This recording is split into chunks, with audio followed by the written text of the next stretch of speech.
it's one thing to create the codes, create the manual, go through this process. It was really important to kind of get out in front of the design and construction community, kind of share the program, share the logic behind the program, and kind of talk through some of the kind of the nuts and bolts. And I think really this crowd is going to care a lot about kind of the logistics of how we apply the manual in a permit submittal, and then also kind of how it will kind of change, kind of what this looks like in the real world, if you will.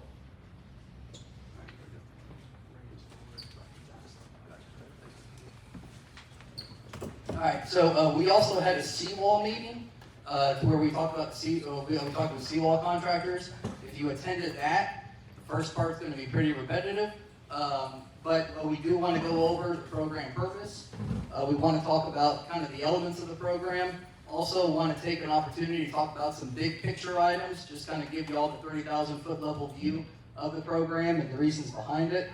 We'll talk about how to use the manual, some of the terms that are proposed within the manual as it pertains to how you actually design incorporating these requirements. We're going to highlight, we have some renderings that were developed by an architect that we're working with as far as to kind of show how some of these structures will look and feel. And then also, certainly at the end, we can have some open discussion and certainly be willing to answer any questions that the group may have. So kind of starting with the program purpose, this whole process started with us doing the city's watershed management plan, which is essentially like a citywide stormwater study. And we asked a pretty basic question, which is how do we collect stormwater in the face of rising seas? And the answer is something's got to change. And so, we looked at different options. Again, everything we're doing right here is we are kind of controlling what we can control. We're looking at local level solutions. We do envision down the road there are going to be more federal solutions, and we will happily hop on board on that train. But right now we're trying to see if we can kind of protect ourselves and draw the line around our community and focus on the controllables. Anybody who lives out here knows that we deal with high tides, sunny day tides, king tides that impact our day-to-day life. This is just from June of 23. We had another storm that hit back, I want to say about a month ago. We're envisioning that this is going to get worse over time. And as you have these systems hit, as you have sea level rise continue to climb, well, now we're in a situation to where what becomes kind of a nuisance or a headache or a minor reroute turns into an actual impact to how the city functions. How do you collect garbage, keep a park open, do any kind of just basic city work when your roads are constantly underwater?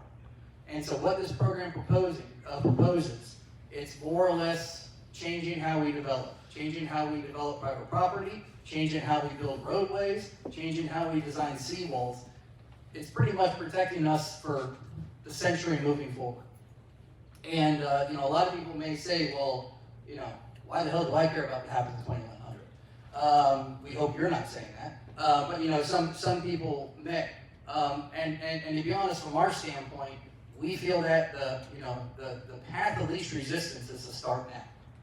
There's no point in waiting around for 30 to 50 years, seeing what happens, and then having a oh crap change of heart at the last minute. That's just not going to work. So what we're trying to do is that we feel that this program kind of follows the natural cycle of development. To where this is, one thing, I'm kind of jumping ahead of myself, but this is important. We are not forcing anybody to do anything. If you live in your house now, no one's saying you need to elevate your home by a certain date. That is not what this program is. This program is all predicated by if you own property and you are doing the improvement, just the same way that you would have to adhere to FEMA guidelines. If you built that new property or substantially improved, you would have to adhere to the train modification program. So again, just want to make that abundantly clear, and I'll probably say it again, is that this is not us making anybody elevate their homes. If you live in your house and you don't plan on doing anything, then this program will not affect you. So what we did when we developed the program, we recognized that there are four major types of developments that we're trying first is what we're calling, let's say, a D1 development, which is residential and two-family dwellings, typical single-family home or a duplex. A D2 development, which is commercial and multifamily, 3 dwelling units or triplexes, larger multifamily, commercial. Those are a separate development classification. We also have public infrastructure, which really is the public-facing end of this program, which is essentially the roadway network. And then we also have coastal erosion structures, which are seawalls and living shorelines. I think for the majority of what we're going to be dealing with, based upon kind of the look and feel of the community, is going to be seawalls. So you'll notice we have what we're showing here as program goals. These are elevations based upon the North American Vertical Datum, NAVD 88. These are the elevations we are shooting for. So we got some terms that we're going to talk about here. So we have base floor. So the base floor in a single family home that is rebuilt under, let's say, current FEMA guidelines is essentially going to be a garage. If you don't have a garage, and like let's say you're one of those beachfront properties that doesn't have a garage, you just have open parking underneath, that base floor is essentially going to be that parking area underneath. If you are a multifamily or commercial, you have the ability to dry floodproof in order to meet FEMA requirements. That does not change. Dry floodproofing is still going to be allowed. But in that case, your base floor is equal to your lowest floor, or your finished floor, if you will. So essentially, the base floor is a term that we kind of had to come up with because it can mean a lot of different things in different types of developments. So essentially, our base floor, single family, think garage. For commercial, think finished floor, to kind of summarize things, I guess. Low road elevation, again, that is for the public infrastructure part of the program, and essentially that means to where when we rebuild a roadway, our end goal by the year 2100 is making sure that low road or the lowest spot is at elevation 5.1. And then the top of coastal erosion structure, again, layman's terms, let's talk about just top cap for a seawall. The goal is 5. Now you'll notice we use the term goals. That's a very purposeful word. Part of what we felt was important, to kind of have this program live is, the only thing that's going to make this program work is its longevity. And if let's say, we have the opportunity to present this to the commission and the commission approves it. And if the next commission pretty much says, it's stupid, we don't want to do it, well, then this program ain't going to work, So part of what is so important to us is that we have to have something that is palatable for this commission, for the next commission, for 4 mayors down the road, for 8 city managers down the road. This thing has to adapt. It has to work with the people who are using it. And that is the only way we feel that we're actually going to meet some of these lofty goals that we have. So when we say the word goals, these are goals, to where this is what we want you to hit. But since each property is unique regarding the lot width, the lot elevation, the setbacks, the special flood hazard area, we have a system to where each lot gets reviewed independently, or each project gets reviewed independently, and then more or less as you go through the, let's say the order of operations to kind of get that base floor or that finished floor elevation, then we step down onto what's actually going to work with the requirements of the program.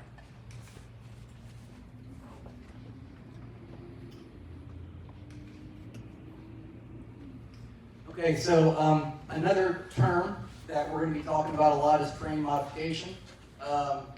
Generally, it's just a fancy word for fill.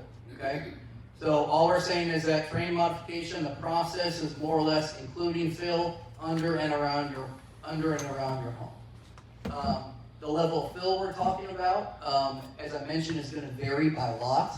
It's not going to be the same for each property because, again, some people may be able to meet their goal by adding 18 inches of fill. A property in another location may add 2 feet of fill, but they may not be able to meet their goal. So everything is so dependent upon that existing site and all the characteristics to it And the program pretty much allows you to work through it and develop what the highest reasonable elevation could be. And then I kind of jumped ahead of the order and talked about baseball already. I'll be yapping about that more in a little bit here. So when we talk about the program, this is for you, this slide. She actually hates this slide, so I try to include it on every single presentation that I can. So the program is more or less the umbrella, if you will. And there's two parts to the program. We have the train modification manual, which is kind of the cookbook, if you will, for how this program is going to work. And then we also have the corresponding code revisions. So they're two separate entities, or they're two separate items, let's say, that constitute what we are calling the train modification program.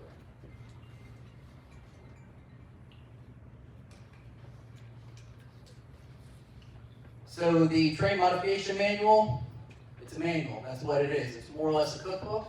What it is it allows an architect, developer, contractor to pretty much go through, understand what the requirements are, understand how these requirements are, how they're viewed, and then also, as we'll get into later, there's a specific procedure that we follow in order to make sure that each requirement is met. One of the important things for us is that we wanted to make sure that when a site's developed, when a permit applicant, or, when a permit review technician reviews these, this program, or let's say project developed under the program, we want it to be predictable and repeatable. To where if you do 3 projects in the area, we want it to wear the same review, the same lens that we put, that we review it through is constant throughout all those reviews. So that's why it's really important for us. This is not just some add fill and we'll figure it out as we go. We do have some specific requirements that kind of provides that level of predictability for the construction community, and it allows for the permit reviewers to pretty much have that flow chart that they can use to be consistent in how they review their plans.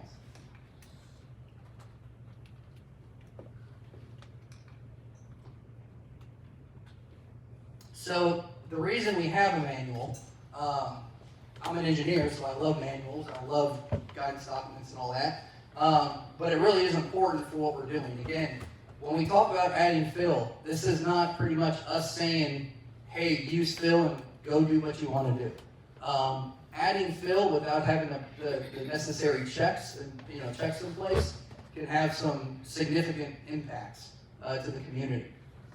So essentially what we did for this program is we identified program tenets, more or less like, let's say, guiding principles of what is important to us and what do we want to make sure doesn't happen when we use fill. One of the most important things for us is that we can't go messing around and impact our standing with an FIP. If we incorporate any kind of program that results in the feds coming down on us and saying that we will not write flood insurance in your area, then we have failed, and I'm fired and head's gonna roll.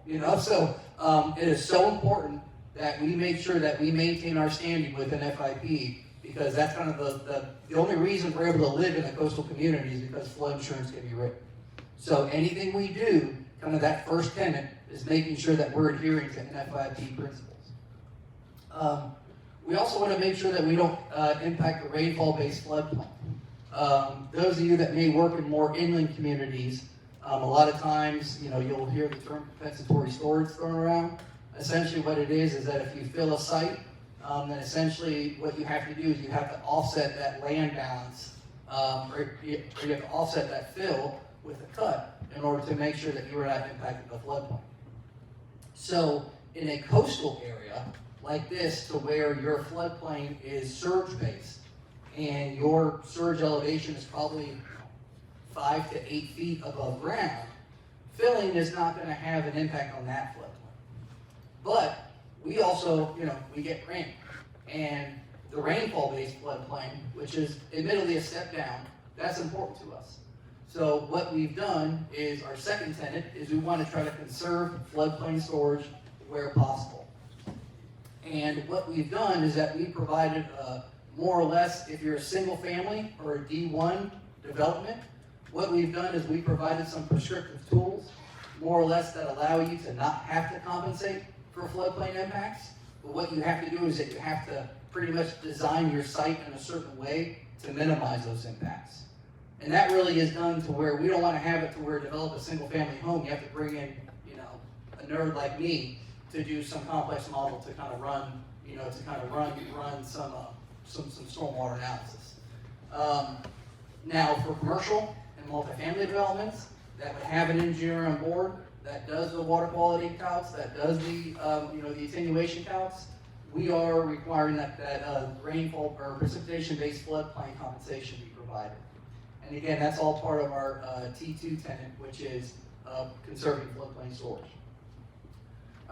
In an area like Treasure Island, to where you don't have a lot of storage within it, like your basins, essentially what happens is that the water will fill up, and then it will go ahead and it will almost find the lowest level.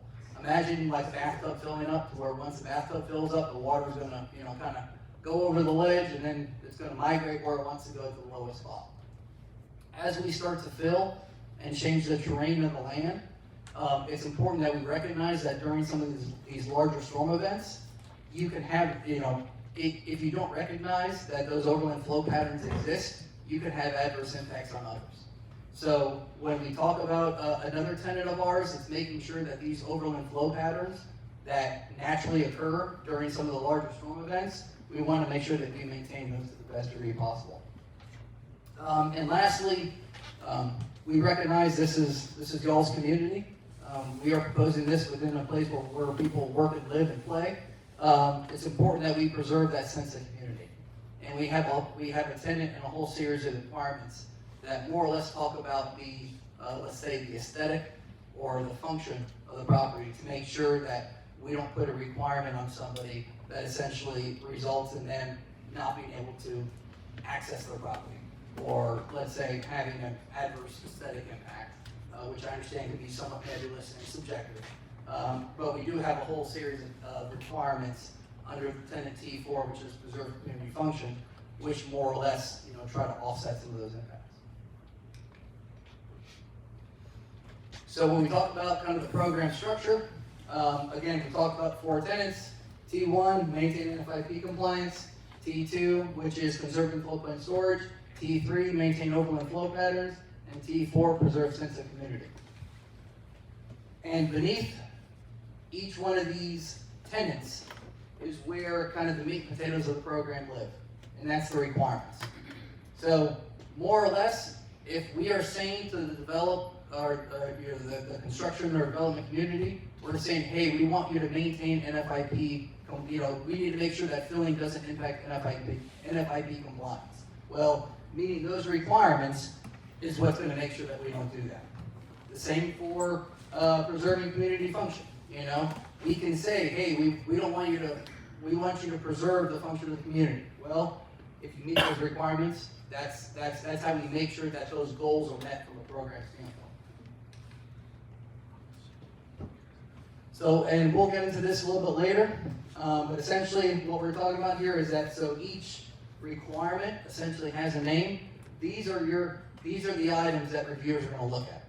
So we're going to make sure, like for example, for NFIP compliance, in a coastal zone, are you adhering to the fill thresholds? Are you adhering to the slope thresholds? These are kind of this is the meat and potatoes of the program. And so just so you know, the manual is posted online on elevateti.com. So certainly I understand that there's a lot we're going to talk about here. If you want to go back and take a look, we can go ahead and we could feel free to submit questions later on as well. Want to take a quick detour and just talk about these overland flow patterns. So essentially what we're showing here is this is a coastal area in Treasure Island, and the overall red represents the watershed, essentially the area that drains into the storm system, and these yellow lines represent like the individual basins, to where this water goes to an inlet, this water goes to an inlet. Okay, so as it rains, the water goes down to the low spot and then it starts to pool up. Imagine that bathtub filling up. Then what happens when it gets to a certain point, it's going to want to leave. because a lot of times in a coastal area, depending on the tide, depending on the rainfall intensity, the system may not be able to handle it. So it's going to want to leave. And for us, it's important that we maintain the places where it leaves, and these are the open flow transfers. For example, what we're showing is that there could be a place right over here with the blue arrows pointing. There could be a place to where the water's popping out in between those homes. So if those homes get developed or rebuilt under this program, it's going to be important that we don't encourage a system that's going to block that flow to be able to leave. Because if that flow can't leave during those significant storm events, what's going to happen? It ain't just going to not go anywhere, it's going to find somewhere else to go. And that's where we get into adverse impacts, and just Stormwater 101, everything we do is to try to avoid adverse impacts.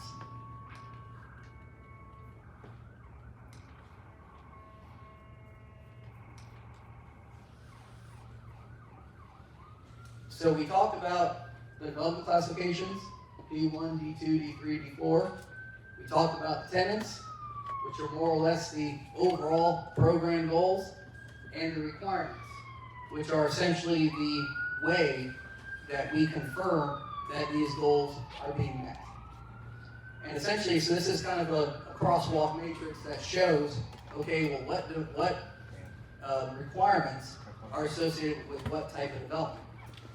If you are building a seawall, we're not going to be reviewing a house foundation. There's nothing there to review. And so it's important that this matrix be referenced to where a certain requirement only applies, may only apply to a certain type of development. And it's also important to know that we may meet the requirement in one way for a single family home, but for a commercial property, we may meet it in a different way.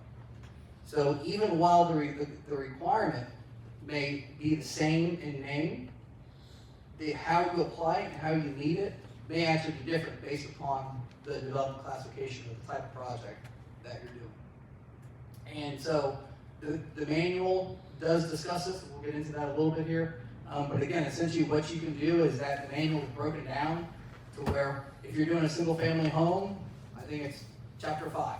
Just grab chapter 5 and run with that. If you're doing commercial, chapter 6. And what we did is, so chapter 5 and 6 kind of do repeat themselves on the front end, but I know one of the goals of the city was to try to streamline the information as much as we can.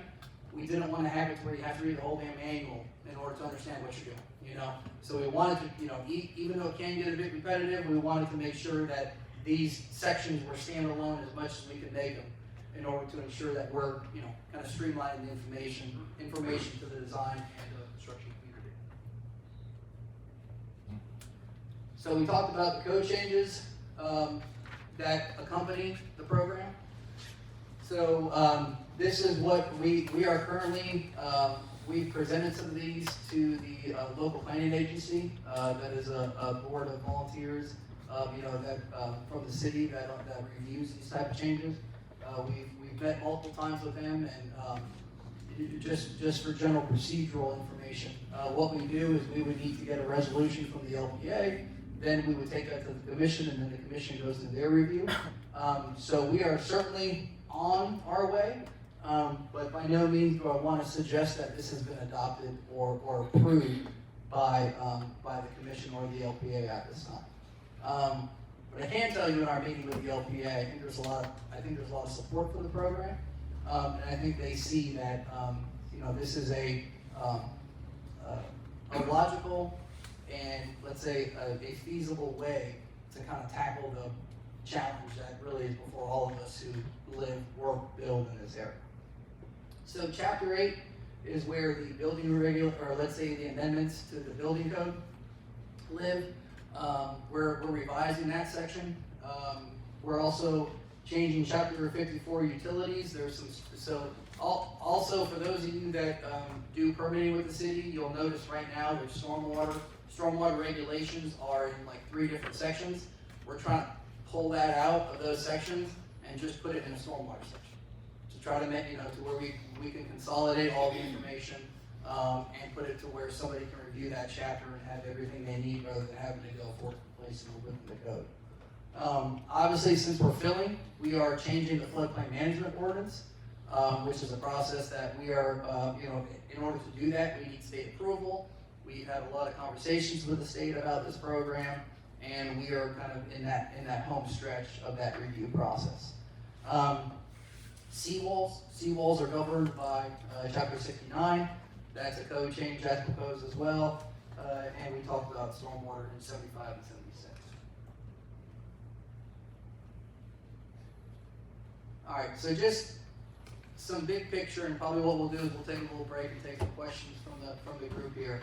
But I want to get this, kind of get this across, is that we are going to require the use of fill for new projects and for substantially improved projects. That is truthful. And the fill depths are not going to be the same. So I think generally speaking, I think you can expect on the very low end, 18 inches. On the very, very high end, maybe 3.5 feet. So that's kind of what we're talking about here. This is not going to change the, let's say, your need to kind of build high, like we do for FEMA. So essentially kind of how we're kind of thinking about this is that, okay, well, you have your FEMA requirements that you have to build regarding, the type of foundation, whether it's a deep foundation or a shallow foundation, and you have your, the freeboard that the city has in part of their code, 2 BFE plus 2 feet. That's not changing. Those requirements all stay the same. And essentially now what we're doing is we're adding a site element to it. And really that site element is so that when private property is developed, as that property owner determines if they want to do it, we elevate the site and we get ready to come back and elevate the roads at a later date. So, no, the city isn't forcing you to elevate. Again, if for the next 100 years you live in your ranch-style home and there's no substantial improvements and there is no, and you don't look to rebuild, this program is not going to impact you. So there's nothing in here that is saying that you have to elevate your home, unless the action is unless you want to rebuild or substantially improve. FEMA is still going to govern the lowest floor elevation.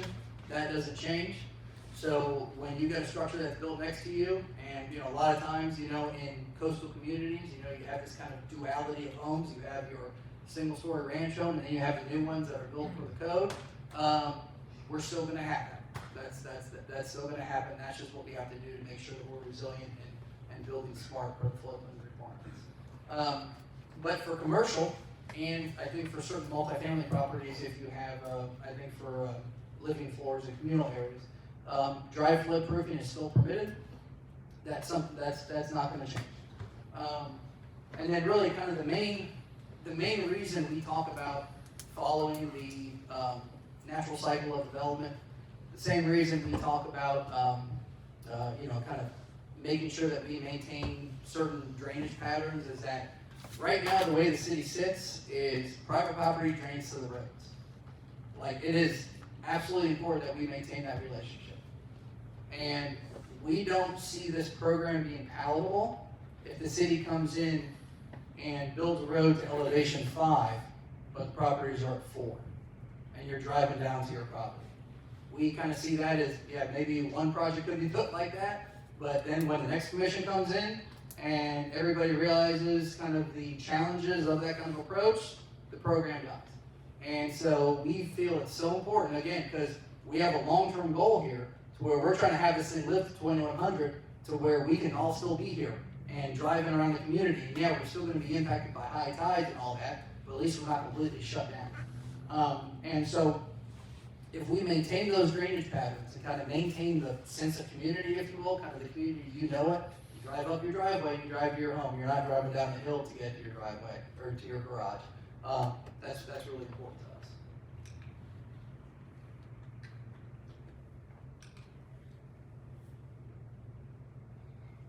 us. I'm going to do some quick review of the code changes. So we are proposing cumulative substantial improvements in the floodplain ordinance revisions, and we are looking at a 5-year window. We initially felt that a 10-year window was really the most prudent to achieve some of the long-term goals of the city. the LPA shared a different vision, and they felt that 5 years was still going to be able to get us along our path, but yet provide some additional flexibility to property owners. So that's where the 5-year period came in. For those that don't know, essentially CSI, or cumulative substantial improvements, what that is right now under the city's code, somebody can pretty much redo their kitchen, close out the permit, and start the process all over again. To where, the whole point of FEMA wanting to have that substantial improvement requirement is that FEMA doesn't want properties below floodplain. It's a drain on the taxpayers, it's a huge liability, it's a huge risk element, and so really, the federal government wants everybody to elevate. And what they do is they put in that trigger to make sure that people don't sink $2 million into a home that's 4 feet below the flood elevation, and pretty much they're in a situation to where they're, something happens and you have to rebuild. And really, we kind of talked about this program can be implemented 2 different ways. It can be the way that we want it and the crappy way. The way that we want it is no hurricanes hit and everything just keeps on going according to plan. And, the Indian mound that protects us supposedly keeps on pushing all these storms away. The crappy way is a storm hits. And if a storm hits, everyone's going to have to rebuild because you're likely going to be substantially damaged. And so what we're trying to do is that we're trying to get out ahead of it to where if a storm hits, not that we want it, but by 2100 will a storm hit? I mean, probably. Kind of sucks because I'm in a floodplain too. I don't want to have my family's in a floodplain. But that's kind of the reality of it. So with this cumulative substantial improvements, what we're trying to do is that we're trying to make it to where these let's say the reconstruction process, the elevate your house process, we want to have that done in a non-stressful time. When there are contractors there to do the work, when there are materials there to do the work. Because if a storm hits this area and it's catastrophic, it's not like you can call a contractor like, hey, come out here and bring that drywall and let's start rebuilding. That's going to be a pretty impactful to the area. So the more we can get people elevated, we feel that's best for the long-term goals of the community.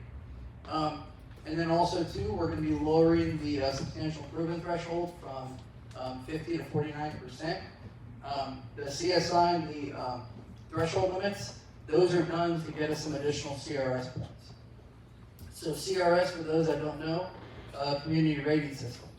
And essentially what that is the NFIP writes flood insurance or let's say underwrites, maybe is the term, underwrites flood insurance in the community. And essentially the government entities that oversee the development of that community, they can enter into what's called the CRS or the community rating system program. And what that does is that is essentially a series of more strict requirements that essentially result in discounts.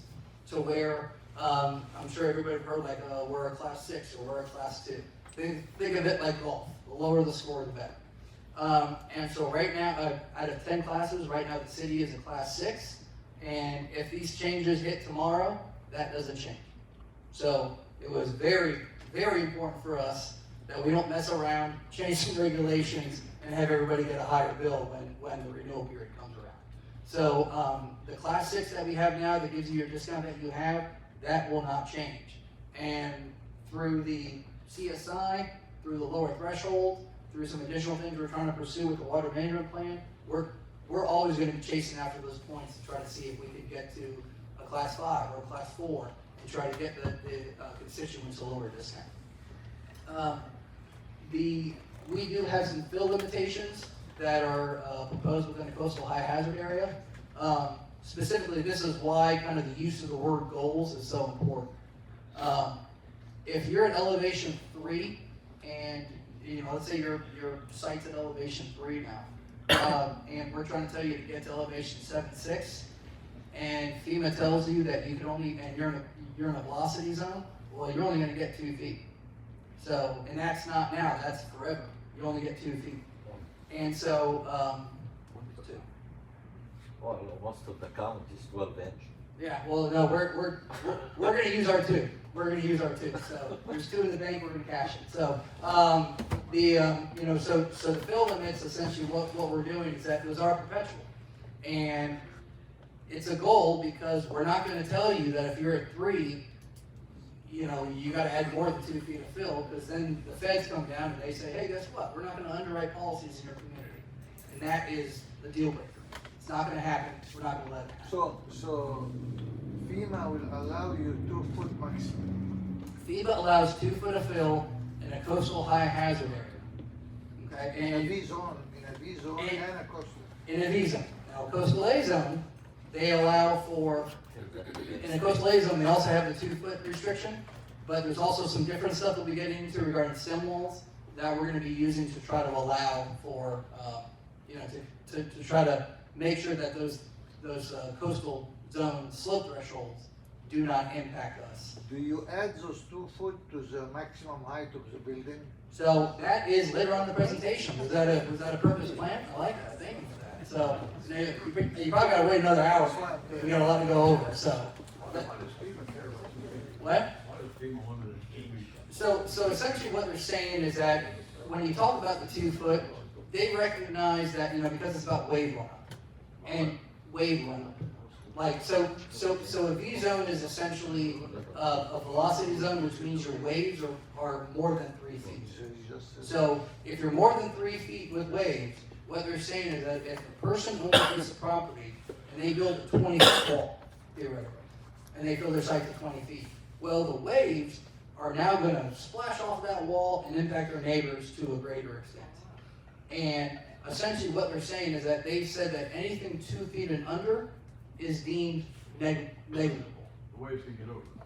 Well, it's just not going to impact how the waves crash on the land and how they impact the residents. Everything we're doing here, it's all about like adverse impacts. It's like we never want to have something, and this is not new to us. This is how developments happen kind of throughout time, is that you never want to have it to where the actions of one property owner impact another. And so that concept is where the 24 inches goes. But also too, we just want to say that the freeboard will remain unchanged. We are still proposing 2 foot, or still keeping the 2 foot that's already under code.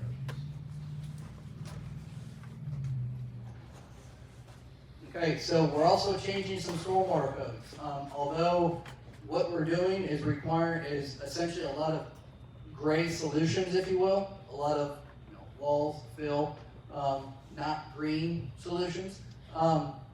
It's very important for us to recognize that the health of the bay, of Bogey Bay and the Gulf, directly impacts property values, how people view the community, and just kind of generally quality of life. So it's important that we take this opportunity to not only modify the stormwater codes to support the program, but we also recognize what's coming down the pike and take an opportunity to do better. So for those in the development community, you may know how Pinellas County has their stormwater code laid out, to where instead of having a, kind of historically what we've done throughout the years is that we've said if you collect a half-inch of rainfall on your site, you'll be good, okay? And that's what we call presumptive criteria, which essentially means that when the state developed, when those laws were developed, like in the 80s or 90s, someone said, well, if you retain half-inch of runoff over your site or an inch of rainfall over your site, you should meet this nutrient removal criteria. And I think over time they found out that, well, that presumptive rule, or that essentially, or that assumption that if you do X, you'll get Y, that doesn't always turn out, that doesn't always work. So Pinellas County, back in 2017, they made the switch from presumptive to performance-based requirements, to where instead of saying you need to retain a certain amount of water and we will assume you get that nutrient removal, we're looking at it backwards. We're saying, okay, we want you to get this nutrient removal and we don't care how you do it. And here are all the tools that you can use to accomplish it. And what that will do is that will incorporate more green and more low-impact development, or let's say necessitate the need to use more low-impact development or more green solutions, which we think is a positive for the community. Now, before we get labeled as the bad guys, the state's going to do it too. So, come in maybe the next 30, 60 days, we think that that the governor is gonna sign the statewide stormwater rule, and essentially it is the same thing, to where even at the SWIFT node level, within the next 1 to 3 years, there will be a change in how water quality is done, for all projects. And what we're doing is that we're making sure instead of just keeping our codes as they are and changing them again in 2 years, we're trying to rip off the Band-Aid and get this process done and make sure that we're ready for the changes that are coming down the pike when it comes to stormwater quality. And then also too, we're also taking the opportunity in the stormwater code to, kind of present the information that we want, try to, let's say, stop any back and forth that may be happening between the applicant and the permit reviewer. We want to make sure that we're abundantly clear about, hey, when you submit an application, we want 1, 2, 3, 4, 5, 6, and we just kind of list out all these items to where we can kind of just have a checklist and say, okay, did you give us everything we need? Again, it's about being predictable, it's about being repeatable, and making sure that, if you submit 5 projects to the city, same 5, we follow that same process throughout all those projects. And then also too, there are going to be exemptions to the stormwater code, and we will have those listed. For those of you, just kind of a brief aside, we have talked to LPA multiple times. I think a lot of those meetings have been recorded and are available online. So if you haven't had enough of me today and you want to listen to me talk about stormwater, well, you can have an hour when you get home. So, and we got that, we got floodplain, we got all this kind of stuff online, where if you want to dive in more into this, I'm trying to keep this as consolidated as possible. I'm probably behind schedule already. Big picture as far as the seawall, it's our understanding that residents, contractors have sought the opportunity to elevate seawalls, and so now we're going to permit that. But we're still going to have a certain procedure for how we do that. And for us, it's important, again, that we make sure that we follow predictable and repeatable steps. We're also clarifying when a new seawall is needed. In the last LPA meeting, and actually during the seawall contractors meeting, we talked about this at great length, so I'm not going to go over too much today and try to focus on some other topics. But again, we had a couple hours about that, I think, last month. We're going to be modernizing the material and construction guidelines, and then also encouraging, requiring seawall adaptability where the goals can go back. So the 12-inch rule, that is essentially saying that if you have a new home that you're building, because essentially we want to meet this goal, and we're saying we want your seawall to be at elevation 5. And let's say you're building a new home, and if you're building that new home, we want that seawall to come along for the ride. But what we essentially realize is that, well, if you're building a new home and your seawall is at elevation 4.8, we're not going to have you rebuild a whole new dang seawall to get that much elevation change. So essentially what we did is that it's a threshold to where if we can get more than 12 inches when you rebuild your home, then we will require that the seawall be rebuilt. If it's something to where there's less than 12 inches that we can get, then the seawall can remain as it is. And I got a whole hour on that, or an hour and a half, if you want to go back and look at the YouTube. Are these proposed or adopted? Everything here is proposed. So feel free to contact your commission for how much you like. So, all right. So before we get into manual use, which is kind of nuts and bolts, does anybody have any questions? And again, a lot of them I may push off to the end, but just want to make sure that. Yeah, yes, sir. Yeah, I do have one. So what's the overriding factor? Would it be the 7.6 foot for the base floor or 24 inches maximum fill? Because you said 36 inches a little bit ago. Yeah, That's so confusing. the question is about what's the overriding factor, the goal elevation of 7.6 or the 24 inches of fill. So that really comes down to that tenet number 1, which is NFIP compliance. So if you're in a coastal A or in a V zone, 24 inches of fill is all you can get. And so essentially that's why the term goal is used. If your site's at 3 and you're in a V zone, you're getting a 5 and that's going to be it. And, but if you're just in a regular A zone, there's no FEMA guidelines that say that there's a restriction on how you can fill. So in that case, we needed 3.5 feet to get up to. In that case, you need 3.5 feet. Now, to even dovetail on that point, let's say you need the 3.5 feet. Well, you may go through the requirements, and you may say, oh crap, I don't meet these goals. Or, I'm not complying with these requirements. So then you gotta go back and you gotta say, okay, well, what if I add 3 feet of fill? Go back, okay, I still don't meet the requirements. Okay, well, actually, I can only get 2.5 here on my site. Right. So, what So we're no in, flexibility in that. that, well, that's the only way we see this thing living for 80 years. It's 2100. In line with that, let's, I know that the minimum goal for a seawall is 5 feet. Can we go higher than that? There's, the In minimum was structure put in for a below- reason. okay. There's a minimum. But the 7.6, those are sealed. Okay. Yeah, those are sealed. So the seawalls can come along. We want a minimum, and we are very purposeful about that language. But we did not say minimum 7.6 for the goals, because beyond that standpoint, we have some larger concerns. It's like, if in 100 years we're at 7.6 and we got some at 6 and 7, I mean, my God, what a victory. Yes, sir. So if somebody's at a 5.1 floor elevation now and their seawall's at a 2.8, and the neighbor's at a 3.5 or a 4, Yeah. does that neighbor or does that homeowner have to bring that seawall up to a 5 if he's replacing the seawall now? So you're talking about the neighbor having to do that? No, let's say the homeowner he's at a 5.2. Okay. Okay, adjacent property's at a 4, the other adjacent property's at a 4.3.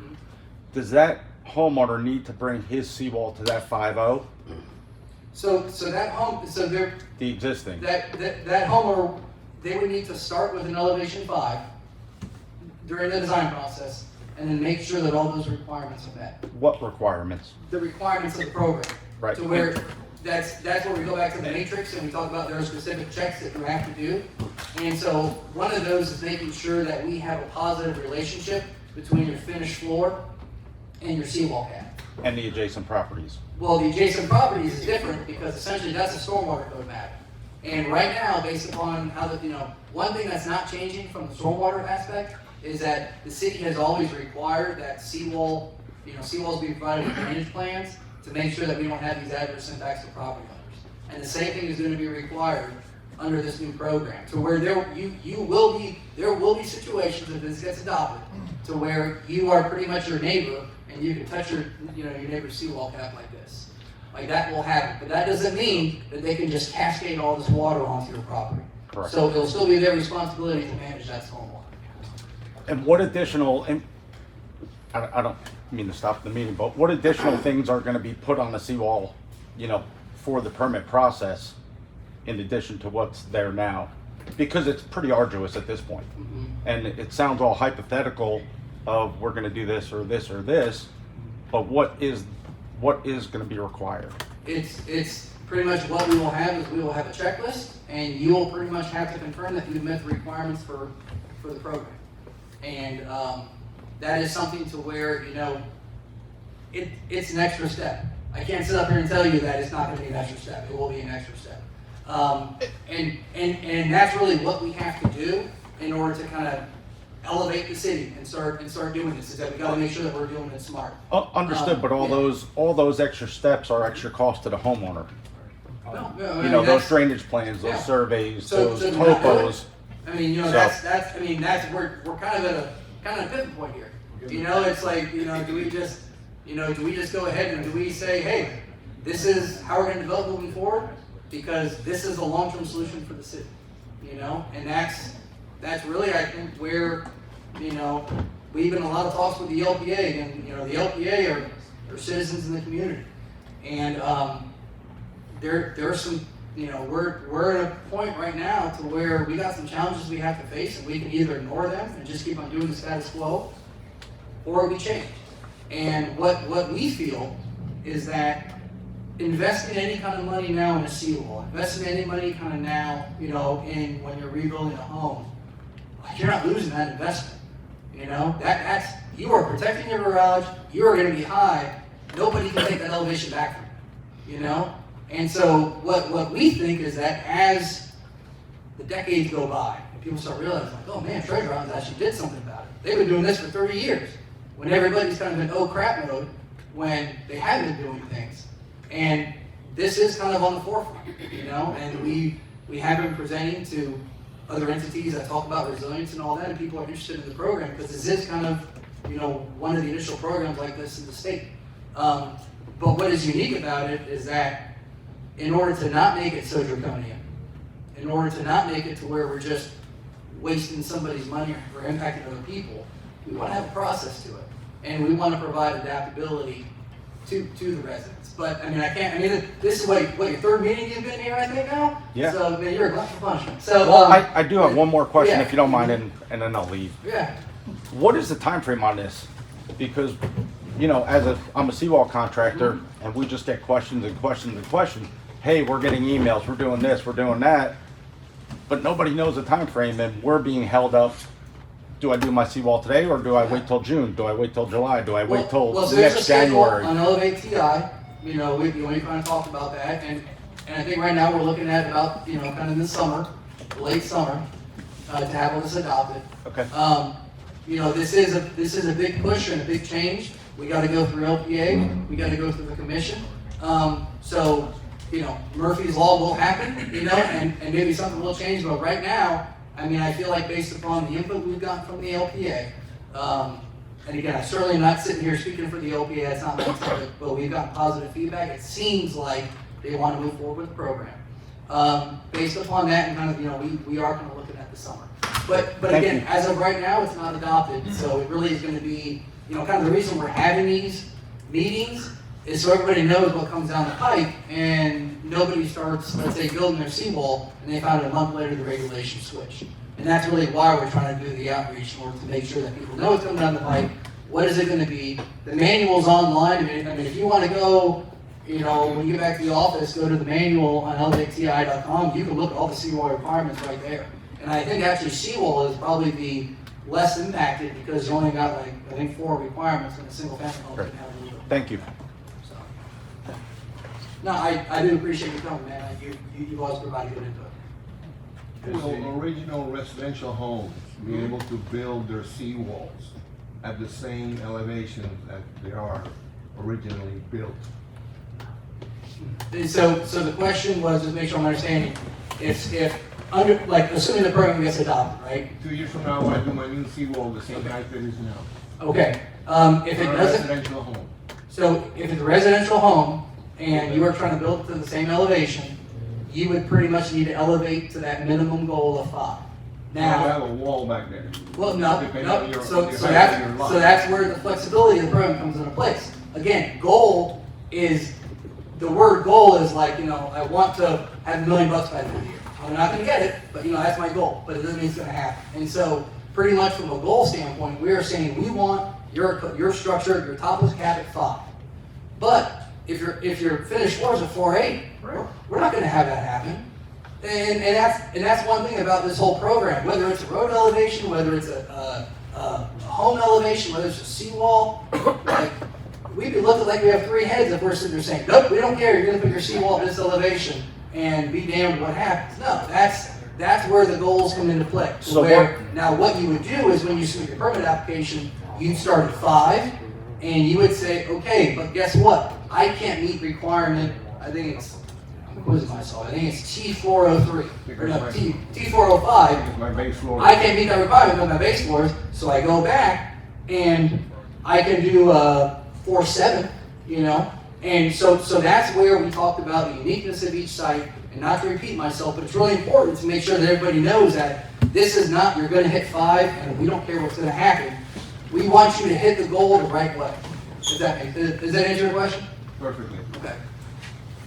Are you with Waterfront Engineering? Yes, sir. You're Danny? How you doing, man? I'm No, Justin. I'm his brother, John. Oh, okay, all right, how you doing? He's the older one. Oh, okay, all right, okay, well, I won't tell you said that. Although I think it's recording, so sorry.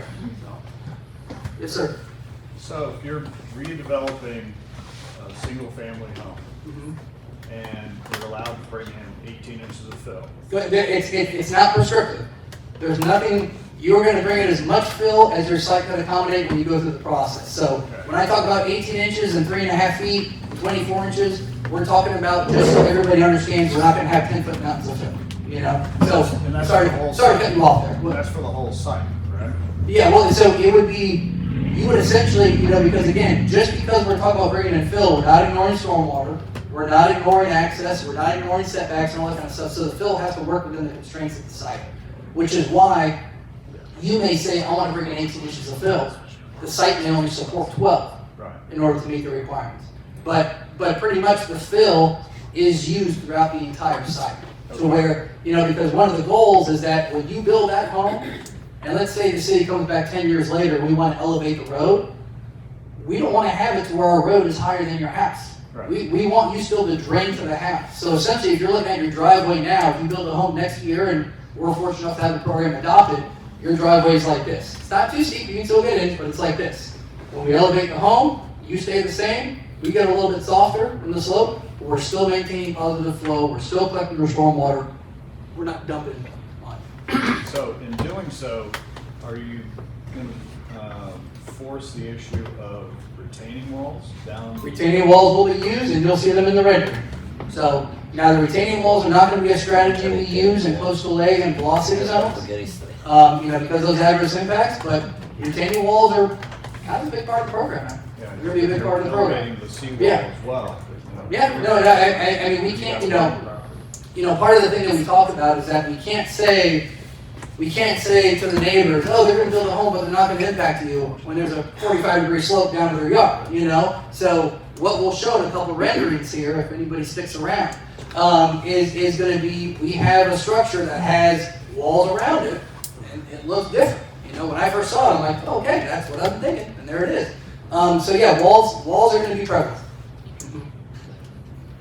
Yes, sir. Could you explain, the gentleman asked earlier, how the setback and height requirements are going to be affected by the fill that you're allowing? Okay, so I'll hop in that now because I guess it's the same question. Okay, so a new term, terrain modification adjustment factor. All right, and essentially what we want to do is that we recognize that let's say a home is going to be designed based upon what you need to be your lowest floor, which is essentially now base flood plus 2, and the city's height requirements. So essentially that could create a scenario to where if we say your finished floor has to be held and your height requirements have to be held, that your conventional home that we have now, which is a full garage underneath, could be like a crawl space, to where if we're keeping everything the same and we pick up the bottom, now we've made it to where it's not a garage door, it's just a crawl space. And that's not what we're trying to do. So essentially what we're gonna have is that we're gonna have this terrain modification adjustment factor, to where if your site is at elevation 4 and you're able to get your base floor to elevation 6, essentially that means that you can increase your height by 2 feet.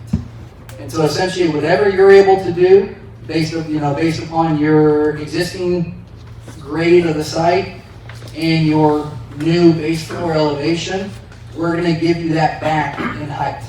Now that is capped to where we have a 5 or 6 foot cap on that, because again, we're not changing height ordinances. We're not trying to have we're not building skyscrapers here. Essentially, we're just trying to make it to where when you want to build that conventional home, we're not going to have it where you have a 6 foot garage because we require you to fill. We want the same style of home to be built within the area to where that bottom floor is still a full normal garage. That make sense? Yeah, I'm more concerned in a D2 situation. It's commercial. So let's say the grade is now 5 or 6. Okay. Right? So then in a D2, you have a garage level on the first floor, your living level is 10 feet higher. You're already at 16 feet, right? So how will that be impacted? Well, so the height as it's measured now is based upon the lowest floor, right? To where it's like Lowest livable space. Yeah. So essentially, it would kind of be the same thing for in that scenario, because again, these elevations for the base floor or in a commercial for, let's say, the finished floor, because you can dry flood proof. Going to clarify one thing. What I said wrong? Height is measured from base flood plus 2 Okay. now Yeah. and in the future. But the alternate setback is from grade, Yes. So the grade is going up, so it should have a 0 effect. the 0 effect on grade, okay. What do you mean by 0 effect? So for alternate setbacks for properties, commercial properties, it is measured from, the alternate setback is determined by the height of the building above grade. and the grade's gonna go up as the building goes up. So those should cancel each other out. There shouldn't need to be a factor for that. So but you'll there will have a be new, you'll have a new grade. For the maximum building height as called out from base flood plus 2. No, it's only So combustion, essentially, right? the design Residential, portion will be. It's measured from the base flood. Well, the amount of fill. So what we're trying to do is that there is a scenario to where if we didn't allow any flexibility on that height and we kept the lowest floor the same, but we bring up the bottom, we've now kind of squashed everybody in a little space. So all we're doing is we're going to give you that back and say that you can go ahead and, we're not going to have, Residential. little 6-foot garages or something like that. We're going to have normal garages, and then pretty much if you filled 18 inches, well, then you get that 18-inch height back to where, essentially your finished floor would be base flood plus 2 plus your terrain modification factor, That's clear. which is capped at I think it's 6 feet. So, again, because we don't want to have it to where people use that as an opportunity to add an additional story. So, yes, sir. Do a lot of custom homes and renovations on the beaches, pretty much is what I do, and there's always this problem with the neighbors and you destroying their view. When we raise all this, is there going to be a clause to where people on either side can't come after you and go, oh, you destroyed our view because everything's elevated so much higher now around us? Well, people are going to say it. It's going to happen, and especially since now what we're talking about walls. Yeah. And on the side, so the thing is that, and that's where the waterfront setback comes into play, because what's funny is that, we started this project as resiliency and all that kind of stuff, and now we're into fences and all the fun stuff. So, but that's important, because again, this isn't just standalone on paper, it's the people's lives, it's where they live, they bought the waterfront homes to see. So the 4 foot height the 4 foot height limitations for a waterfront home, that's still going to be in place. For the waterfront. For the waterfont, for the waterfront, So pretty much you don't get to build a wall and add a 4 foot fence on top of it. That's going to be measured. That's going to be measured from grade at the neighbor's house. So essentially the 4 foot still holds true. It's going to be a different looking 4 foot, but it'll still be 4 foot. Different feel, yeah. And then when they raise their house, they're blocking your view. Not blocking view, because again, the 4 foot visibility is still there. So, but again, are we going to get the claim that we're blocking views? It's definitely going to happen. And then too, I also want to share that, so we have some rendering we're going to provide.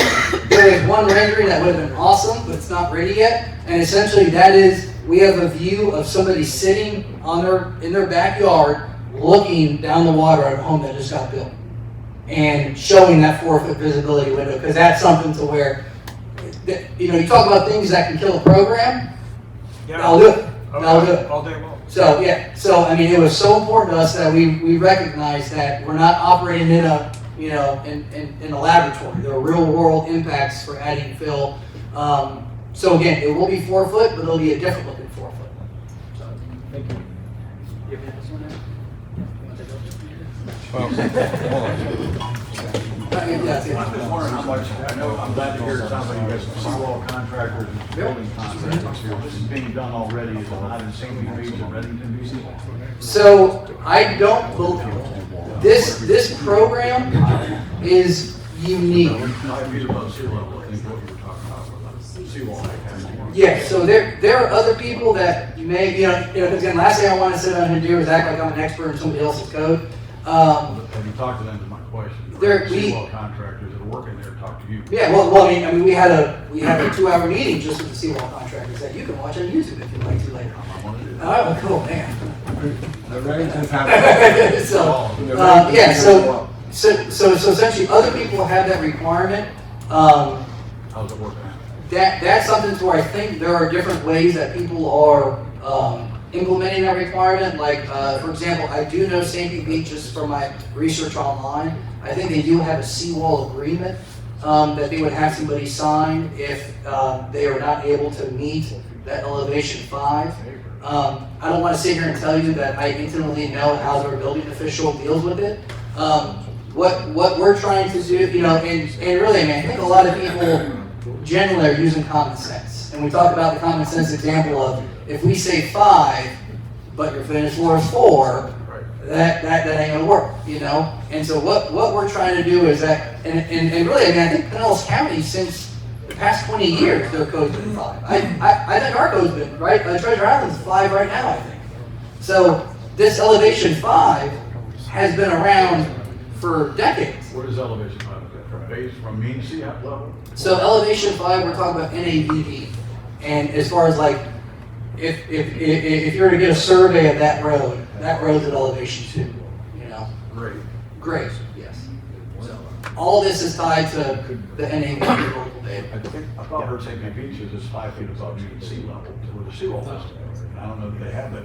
So they did a recent change, I think it is NAVD, based upon a recent, I don't know if there's any seawall contractors here that know that? NAVD. Yeah, and that's that recent change, right? Yeah, so they changed it, I think, from because right now the 5 we have is based upon the USGS data. I think Pinellas County still has that as well.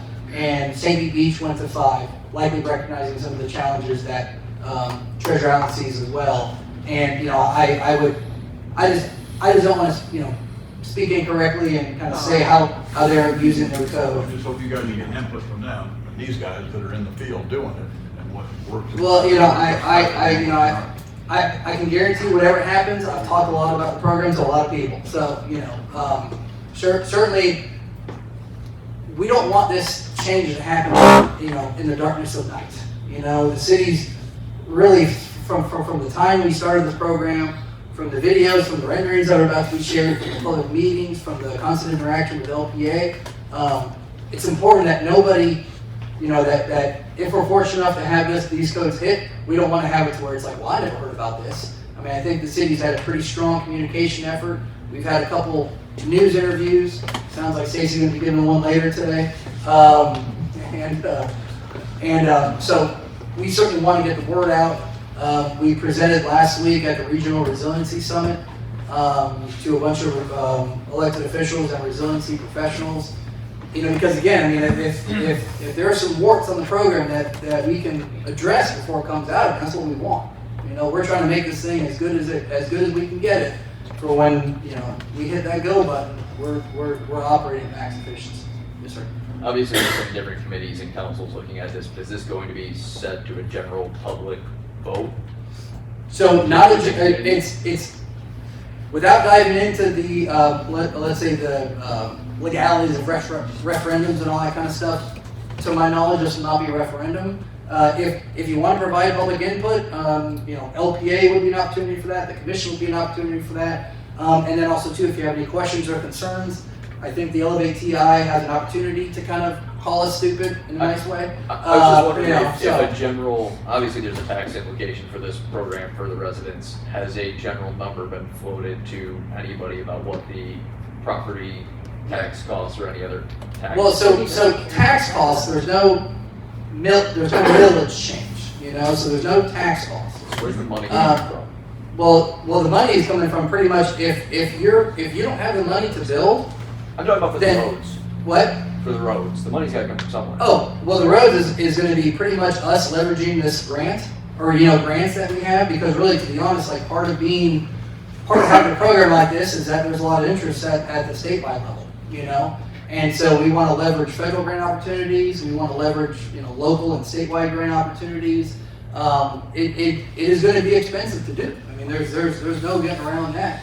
And right now, you know, part of the next phases we want to do is that we want to identify like a matrix, or more or less like a rubric, to where when the money is invested in the road, we can make sure that we're making that investment as wisely as possible.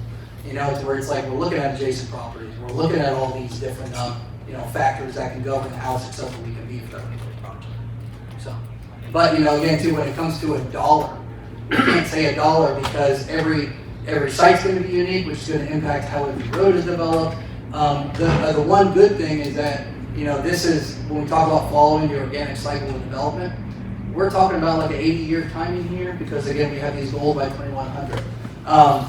When these roads don't sit for 80 years without having some type of improvement done to them, whether they be rebuilding curbs, just rebuilding it because the base is shot. As we go ahead and we do these improvements, just naturally as part of the cycle of roadway maintenance that happens, we want to incorporate some of these elevation concepts. So, Yes, sir. And when we go with the additional 2 feet, this is clearly like obstruction, 2 feet obstruction. Some neighboring, they are not built this way. The water force on your neighbor residence or the structure will change.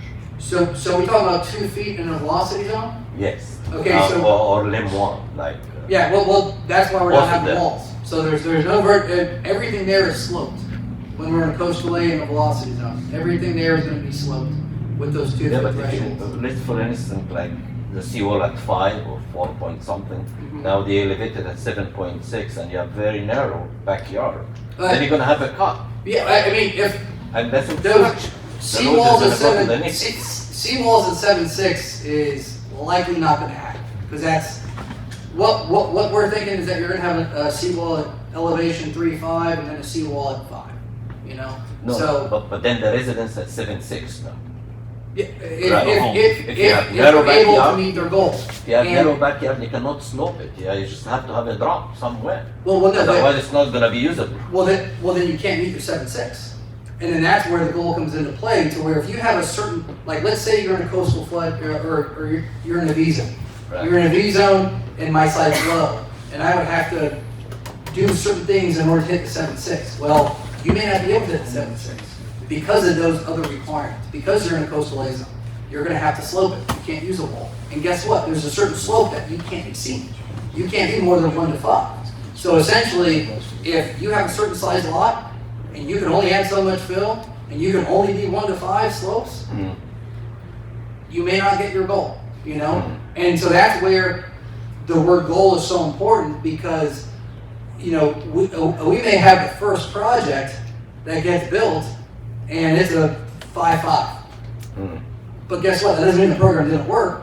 That means it absolutely worked, because it would have been elevation 3, let's say, regardless of it. So that's where the goal and kind of this, let's say, the requirements come into play. Because if you went ahead and proposed something that was that drastic, there would be, like, you know, tenant number 1 is an FIP compliance. There would be pretty much a slope. Oh, nope, doesn't check it. Now you got to start dropping back in. But even if the lot is sloped, you're still gonna get more water in your neighborhood in the big storm, no matter how much drainage you do. Well, In the but- big storm, We get Well, into big- that. you change the water Yeah. force from the neighboring, which were brand new home. Well, Just so- calculate.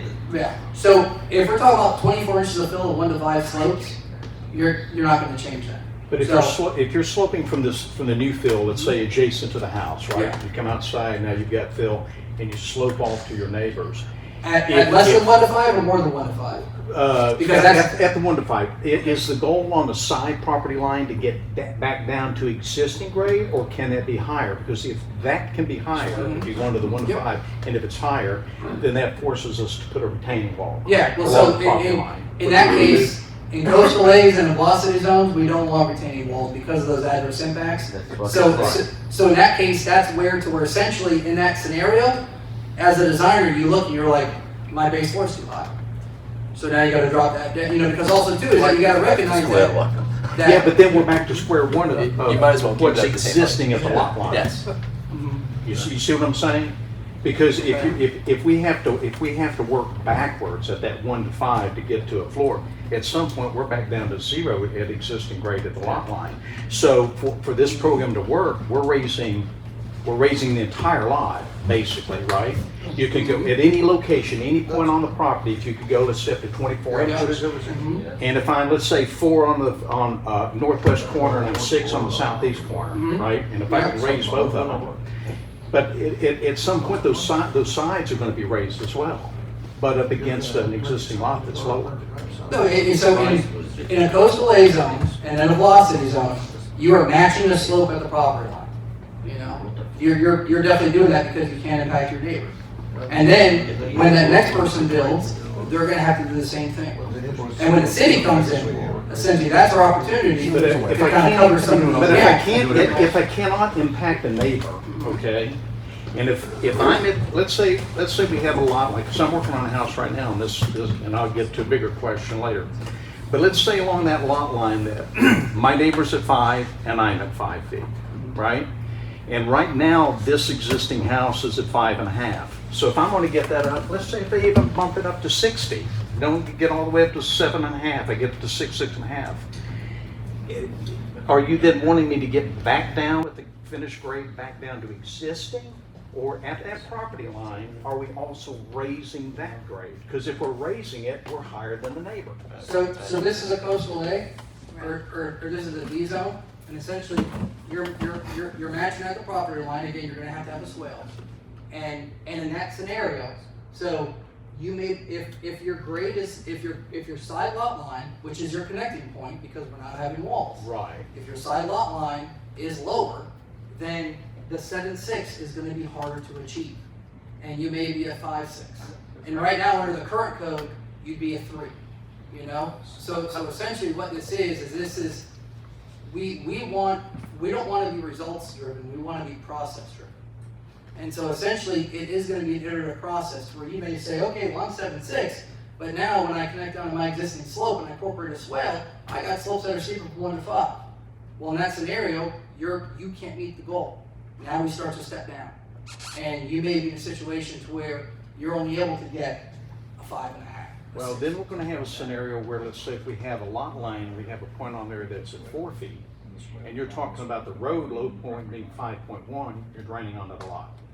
Well, So at some point, there's Yeah, gotta no, be I some mean, sort of there's- retaining wall system No, in but- order to do this. so there's not retaining walls Everyone's because, gotta go up. Yeah, everything so has to. from a roadway standpoint, you're exactly right, is that I sat here and talked the whole time about not wanting to fill, or not wanting to drain onto the neighbors.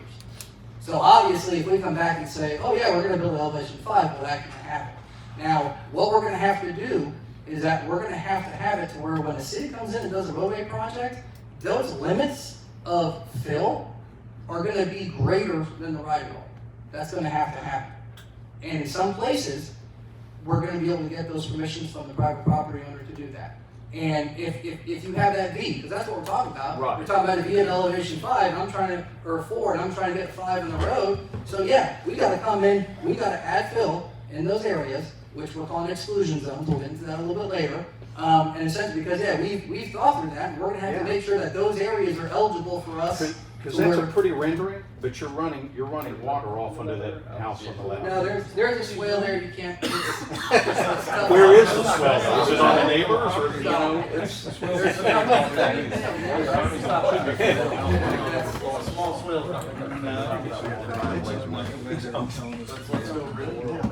Yeah, no, So the other counter argument would be that you're sacrificing your side setbacks entirely. If you want this added height, you're saying you've got to expand your side setbacks. And now on a narrow lot, you've got a buildable width that is not sustainable.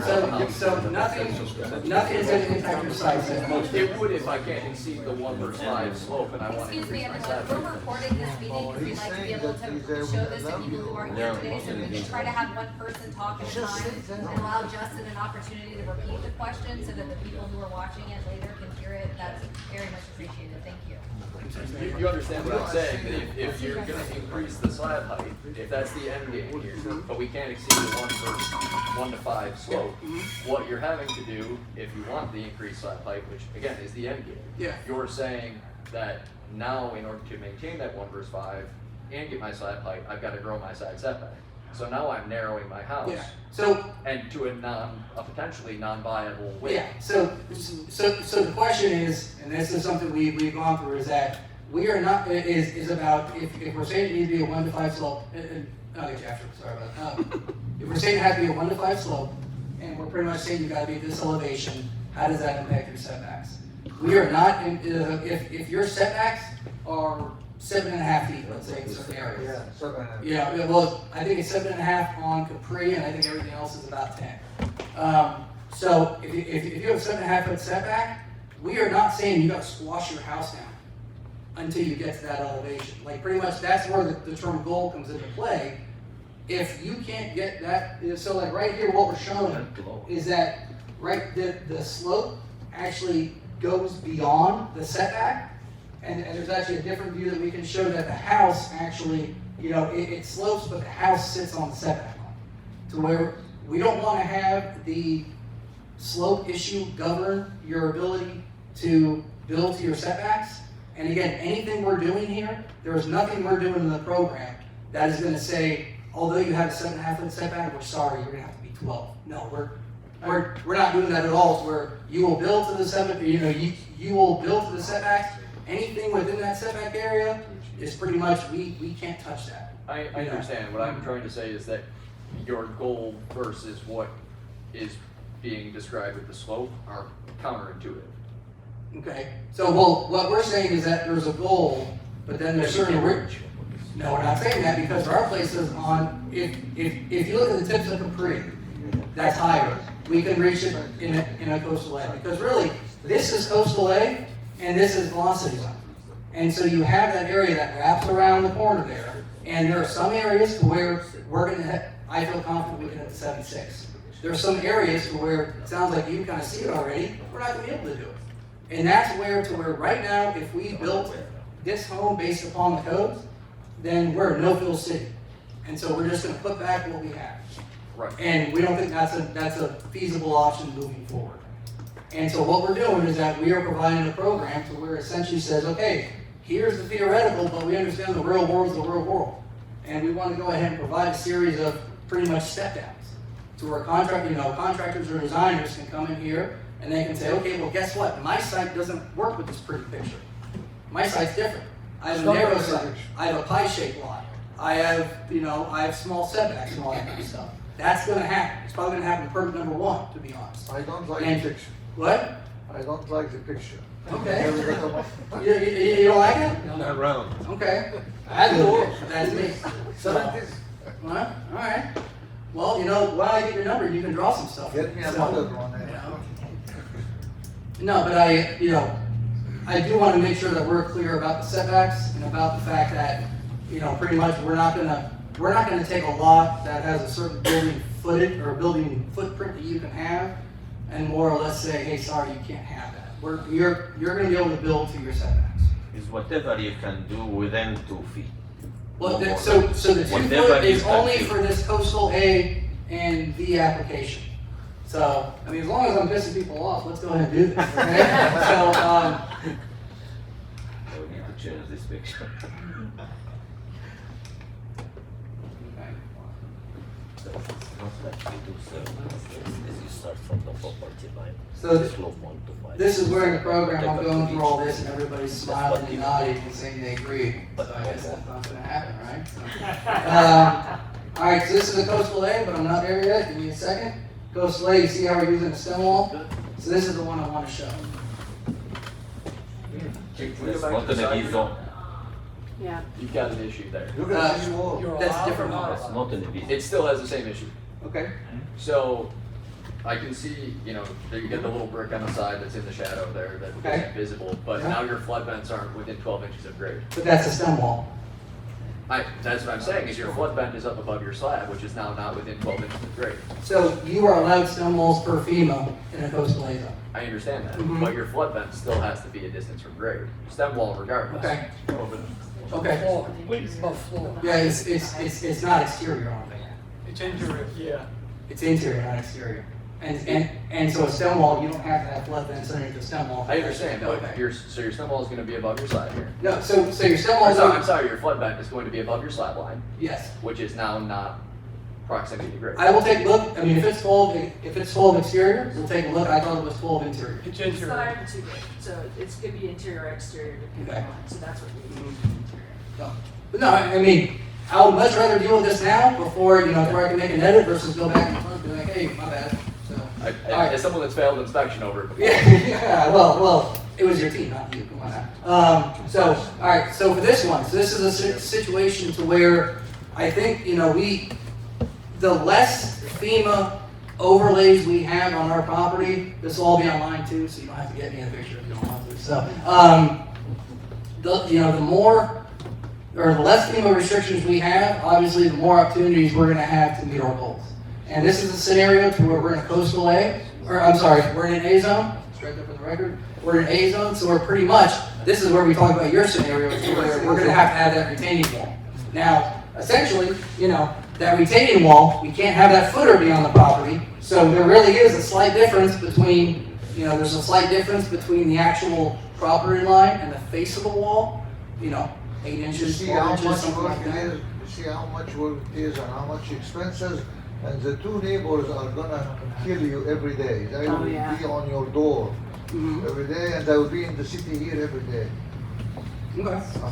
I'm just telling you. Yeah, no, I mean, that's, you know, that's, Imagine this guy seeing a wall next to him that is like 6 feet well, high. what do they see now with FEMA? With FEMA, they see the same thing.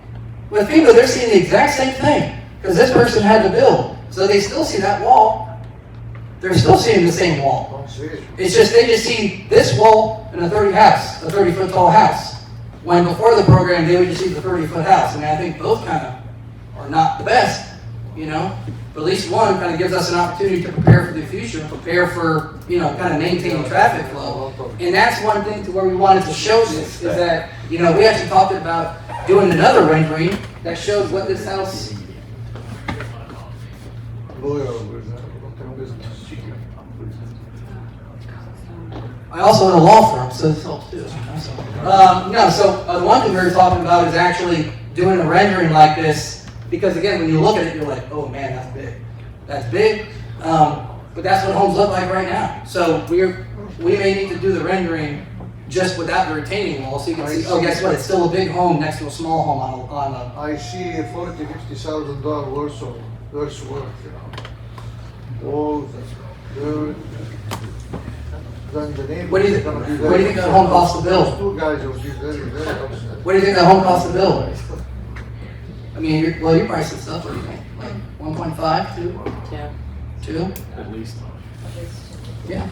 I mean, it's, when you build in a coastal area, it's expensive as heck to build, you know, because you got the FEMA, you got all this kind of stuff. And so we are not sitting here saying that we're not gonna add costs. I mean, we can't say that. We're adding costs, we're adding fill, we're adding walls. Now, when you look at talking about $50,000 for a $2.5 million bill, I mean, I'm not trying to make light of that. I like $50,000, but again, do we feel that that should stop us from moving forward towards a solution that's gonna, you know, kind of keep this place intact for the next 100 years? I can see you agree. Yeah, I'm sorry about that. I skipped over it twice. Fine. So I elevate houses. We're a structural moving company. So I pick houses up. I pick houses up and say again. Do you drive the Subaru? Yeah, that's my Subaru. Okay, sorry. All right. So we elevate, and I've spoken with the city a little bit about a bunch of this stuff. So what we deal with that on a regular basis is we're going to put a footer in the ground and we're going to come up on columns to put the house to set the house back on. Now I've talked with the city about, okay, well this program's not in place yet, but we think it's coming. So we're adding extra space to the bottom, to the column, to anticipate infill. Structure adaptability. After the fact, right? So I'm telling homeowners, we don't put a slab downstairs right now. We put the driveway back, we put it fairly close, we throw some rock down under the house, park under the house until they get this done. And then we'll pull the gravel back out and we'll raise the grade to whatever the appropriate level is with a new permit, and then we'll pour your slabs downstairs and we'll deal with your downstairs. We deal with the slope issue all the time because most of these are non-compliant structures that are 5 foot from the setback on the sides, and I need to get that slope in. But because of the elevation differential between 12 inches of grade on the flood vents, I raise the grade level up inside. I can come up 12 inches above that 1 to 5 on the outside, so I can get a 12-inch step on the outside of the house. So if you've got a neighbor, like you said right now, where they're fairly flat, there's no swell between them right now, the yards are level. I can go from property line to house. I can get a foot typically in 5 feet, I can get a foot of grade there, and then I can get a foot of grade inside the house. So now I'm getting the slab inside the house if we do want to put one in neighborhoods where we can put fill in. I get 2 feet of elevation height difference from where the house sat before. But your starting point is at existing grade on the property line. Correct. Okay. So I can get that's where we need to start from. So I can get a foot. I can get a foot of height. If you're a coastal A or you're a B. Other than that, this is not it. Other than that, we're building walls like you're showing in that picture. So it's the coastal A and the V, which really represents the tip of Capri, which is high, and the tip of Palms, which is low. But the tips are actually a little bit higher than some of the inland areas. And the coastal A zones. That's where that concern about slopes is, and we know there's certain places to, like, I can tell you where they're gonna be right now. I'm not gonna tell you, but I know where we're gonna say, man, I hope we get 5.5. You know, but again, in my opinion, looking forward to the year 2100, if we're driving through that neighborhood and we got these elevations that high and we can elevate the roads and all that, I mean, then this program has worked. Oh, sure. You know, especially considering that right now we're in Millville City, and right now, pretty much, you would have to, do cup for cup compensation in order to make sure that you can just kind of put your slab where your floor is. So that was the second piece of what I wanted to ask was, will there in this program and with the city's plan, will there be a plan for, okay, right now the lowest, smallest house in the neighborhood is going to set the height that everybody can do anything to, because we can only get so big incrementally away from that guy. So will there be a plan in place for, okay, this is phase one. I'm building a new house. I'm elevating a house, whatever. I can only get this much fill because of the neighbor. I can't force any more. But can we plan for when that guy builds and he raises his grade? You're screwing up my presentation, because I'll talk about that later, man. Come on now. That's called structural adaptability. And really, where we see that happening, so we have one of the requirements, and sorry to cut you off, but No, you're fine. we know exactly where you're going. We don't want to have it to where somebody spends all this money to build, locks themselves into this footprint, and then there's no future ability to adapt. And really, we see that could be an issue down in Sunset Beach. You got like some lots, I think, are 30 by 30, and the roads are low. And if we say, hey, you got to get to a 7.6, your driveway will be like that. Yeah. You know? And so essentially, this is where the program comes into play. We say, okay, obviously, a 7.6 will not make sense. So we go through, in that situation, that's because we have an access management concern. And that would be T1, T4 or D1, T401 requirement. So, and essentially that is a requirement that says, hey, we recognize that we can't go force these people to have 45-degree inclines to get to their house. So in that case, essentially, if we have an access management concern to where the road or the lot size is impacting your ability to meet that goal, we want to make sure that that garage has adaptability. And essentially, we talked about the terrain modification factor. We will, like, pretty much, so let's say you're able to hit a 5, and that's 2.6 from your difference.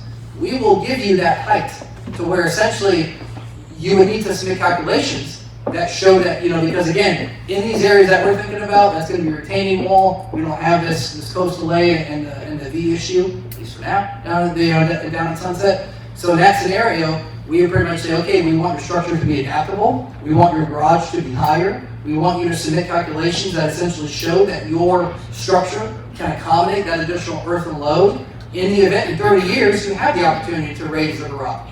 So that is something. The concept of structural adaptability is something that will be a part of the program. Because of those very reasons, is that we don't want to have it to where a temporary issue impacts somebody's ability to provide a permanent solution. Are you guys looking at DOT's visibility triangles for entering and exiting of the property? So one picture you shown had retaining walls right out by the edge of the driveway. So then that's going to impact your DOT visibility triangle of entering and exiting the property. Is that something you guys are looking into? Well, so I mean, the visibility triangle, we're not going to waive that requirement. So that's going to be there, and that's something to where. So based upon where, because typically those visibility triangles are a certain setback. Yeah. And we've drawn them all the time for DOT permits and all that, to where there are going to be some locations like the commercial property I'm about to show you.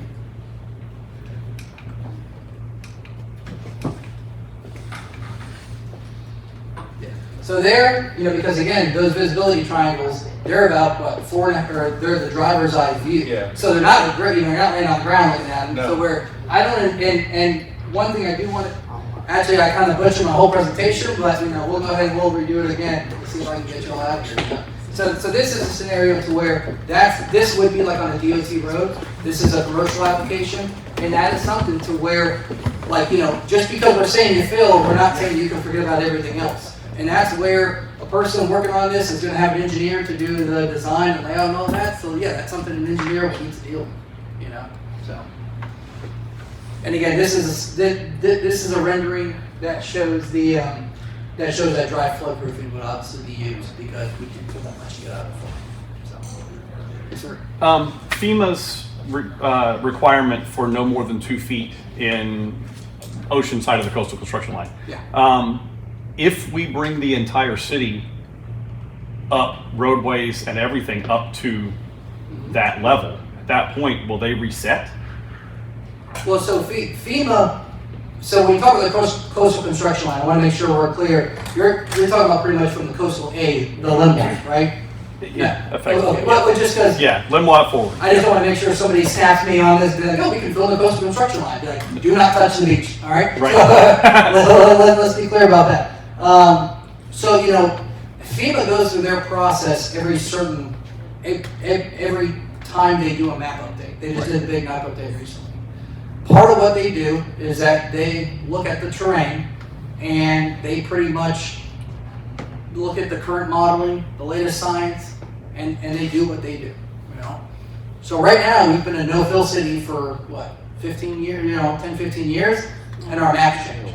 Longer. So, well, okay, I've heard different people say different things, so it's interesting to hear that. Forever. Okay, so the city's been no-fill. We know a lot of people are no-fill, and these maps are changing. So I can't tell you whether the maps are going to change as a result of the program. I can tell you they probably will change. You know, just like now we're no-fill, and now we got a coastal edge, and now we have velocity zones in places on the tips where we didn't have before. So I would expect to change. I just can't sit here and tell you, you know, this will have an impact like this when FEMA does their updates whenever 23 years.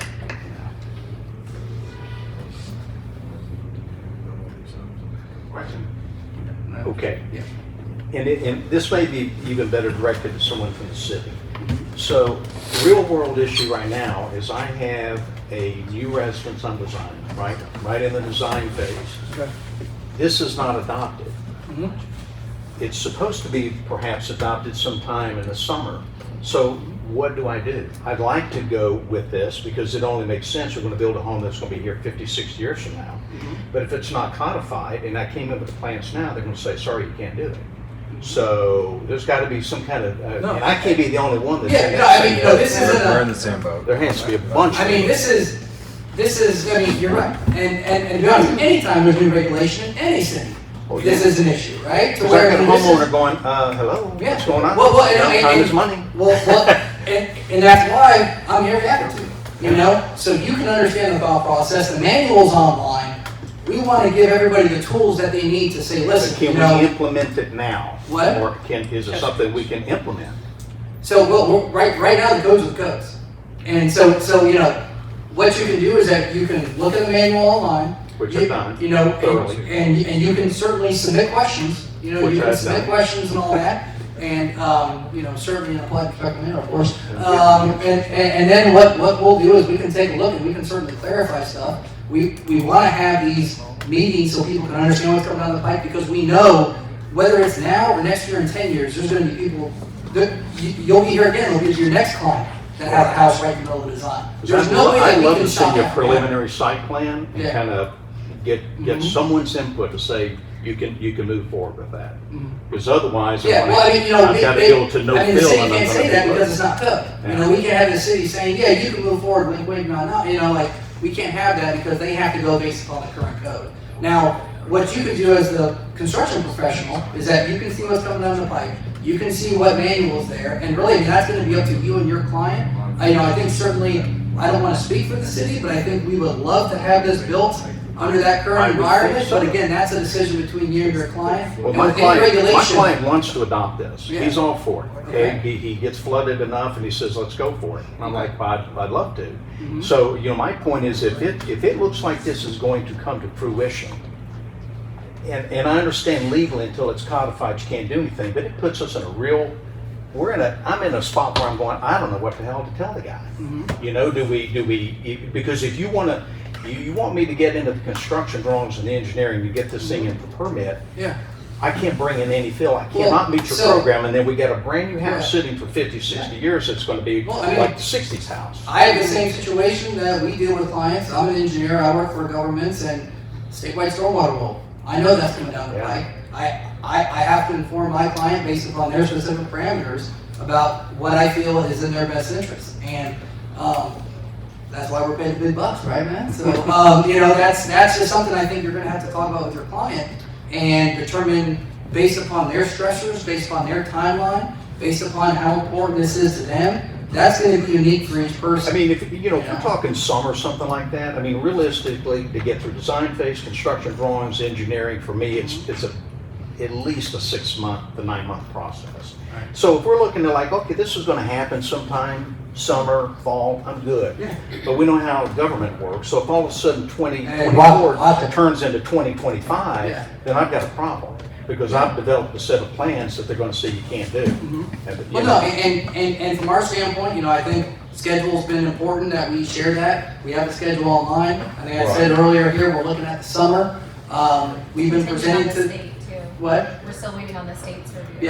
Yeah. So, you know, I think we are, you know, the one thing that I do want to stress is that we get it. And we understand that right now we're not in between regulations because there's no in between. You're either one or the other. Right, we're in that no man's land. Yeah, and really right now, you know, what we feel is the best is to just inundate you with information, give you opportunities to yell at me and kind of ask, you know, questions about the program, get an understanding of the whys behind it, so that you can take that information back to your client and inform them based upon factors that, you know, really I'm not privy to. But again, too, I don't, you know, it's important for us to make sure that we recognize that we don't want to put people on limbo. You know, like we don't want that.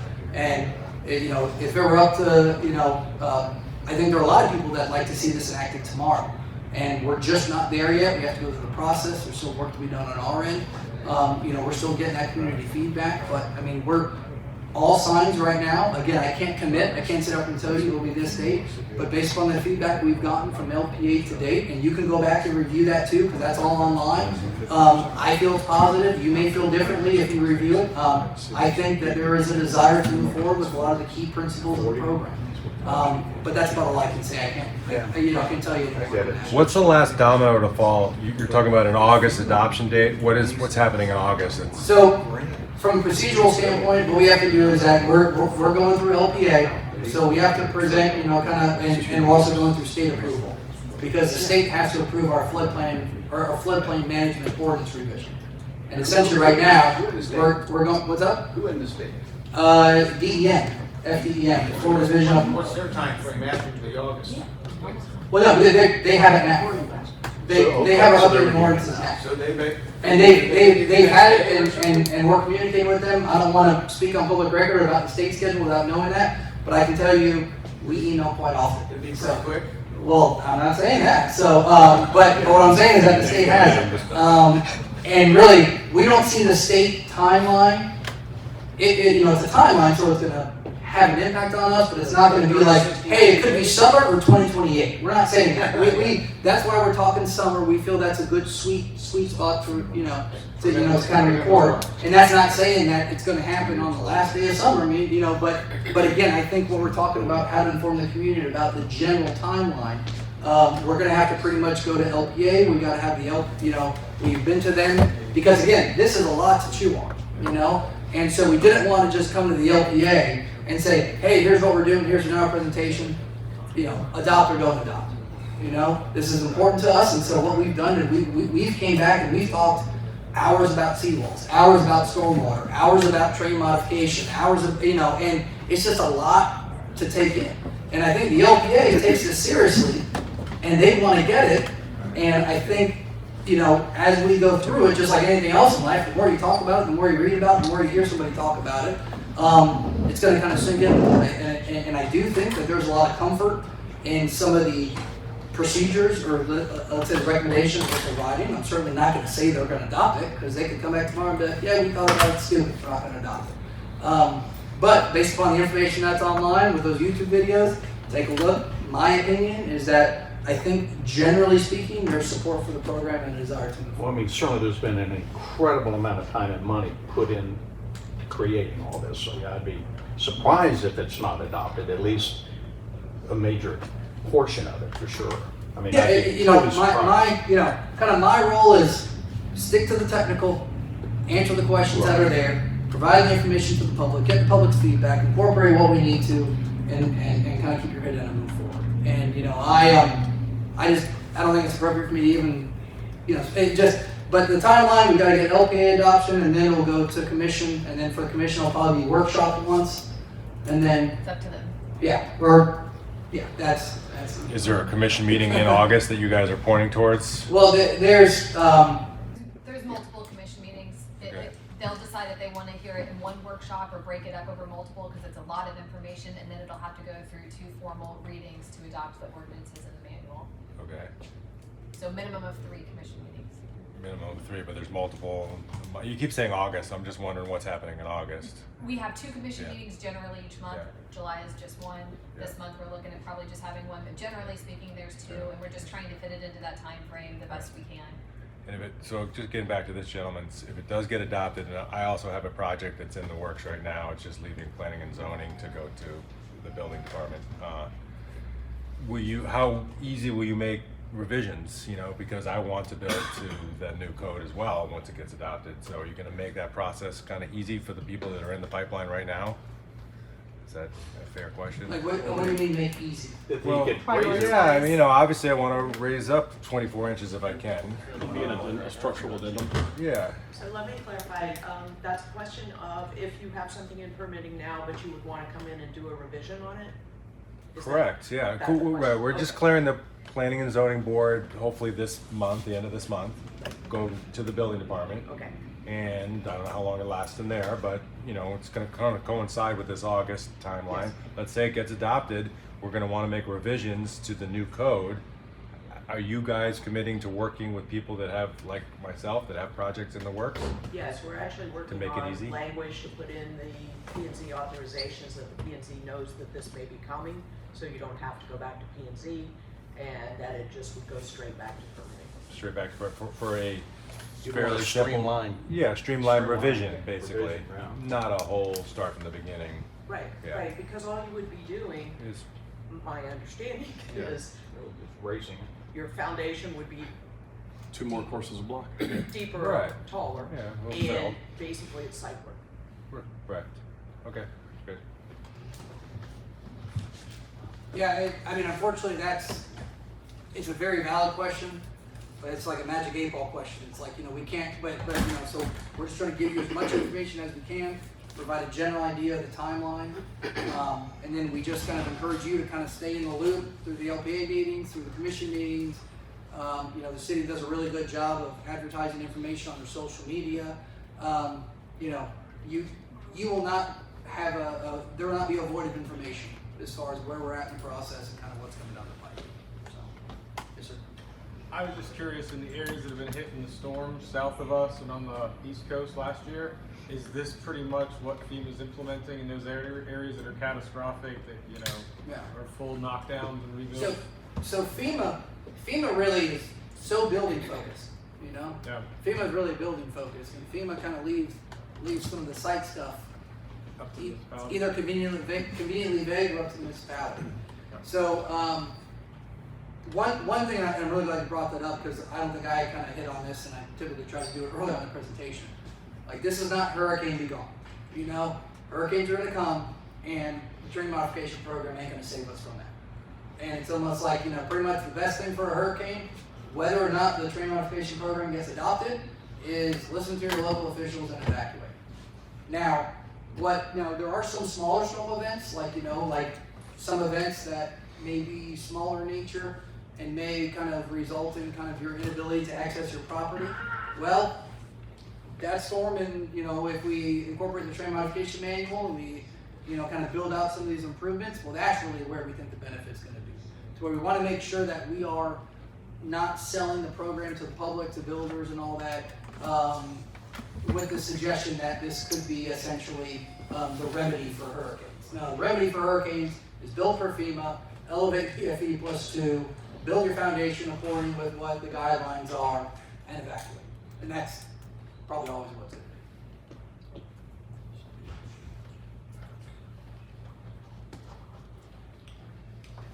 All right, let me get back to the presentation. So, all right.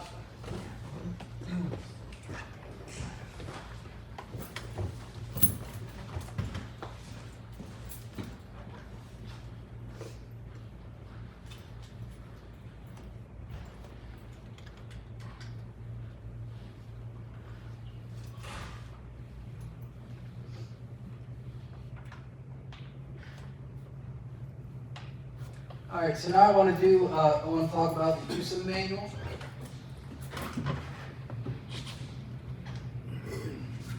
So just quick recap. Development classifications, single family, multifamily, public infrastructure, coastal erosion structures, seawalls. We have our program tenants, again, and the requirements live under there. That's kind of the nuts and bolts. That's kind of how we confirm that we've met the requirements of a tenant. And this is showing that pretty much if you are designing a seawall, these are not applicable, hence there's no identification there. So we want to make sure that everybody knows that, depending on your type of development, depending on, type of development, certain requirements may or may not apply to you. And then two, just as an example, this is not one or the other. So let's say you're building a waterfront restaurant and, you're building a new seawall too. It's not like, okay, either your seawall or the restaurant has to be compliant, more or less. If you have a coastal erosion element to your project, it needs to be compliant. And then if you have a multifamily element, it's got to be compliant as well. So we want to make sure that pretty much if you're building like a new single family home and a new seawall, you would need to meet the requirements of a D1 and a D4 classification. Okay, so as far as the review process, we do imagine that there will be almost like an independent terrain modification element to the review. Each requirement that we've identified for the associated tenant and development classification, that will essentially be almost like a checklist decision goal, where have you met those requirements, you kind of just go down the order and confirm that you've met them. And your approval would pretty much mean that you have provided a elevation of your base floor that meets all the goals, or that let's say meets all the requirements of the program. Hopefully the goal as well. If you, so there are a couple of new terms that I want to talk about. So we have goal attainment strategies. So essentially what that is there, what we talk about like an easy one is like driveway slope, okay? We are gonna request that if you are saying to the reviewer, hey, we can't meet this requirement, we are gonna say, have you tried any of the goal attainment strategies identified in the manual? Whether it's looking at how your driveway is laid out, whether it's looking at how your house is situated on the site, we do want to make sure that it's not like, well, no, this is what I want to build, I can't do it. There are some prescriptive measures that we'd like you to take a look at. A restricting condition and design exceptions and goal modification. So this is really where we get into the process, and this is pretty much like how each requirement is going to be reviewed. Okay, so kind of just walk through the flow chart. Is the goal or the requirement achieved? To where, again, and this is kind of the iterative checklist. I'm starting at number 1. All right, is it achieved? If it's yes, no further action, move on to the next requirement. If it's no, then the next item is pretty much have you evaluated your goal attainment strategies. Those strategies are identified within the manual for everyone to review, and they are specific depending on the requirement that you are trying to meet. Also, we talked, and then if you have tried that, and let's say you still can't get it to work, well, then you likely have a restricting condition present. We talked about the scenario on Sunset Beach, 30 by 30 lots, and you have a low road. That is pretty much like, so if you look at the access management requirement, a restricting condition is more or less, in layman's terms, my lot's too small and the road's too low. And then from there, the manual, we tell you there's 2 options from there. So pretty much if the design exception is authorized, then you pursue the design exception, which means that there's flexibility in how you meet the requirement. You can meet it in a little different manner because of the uniqueness of your site.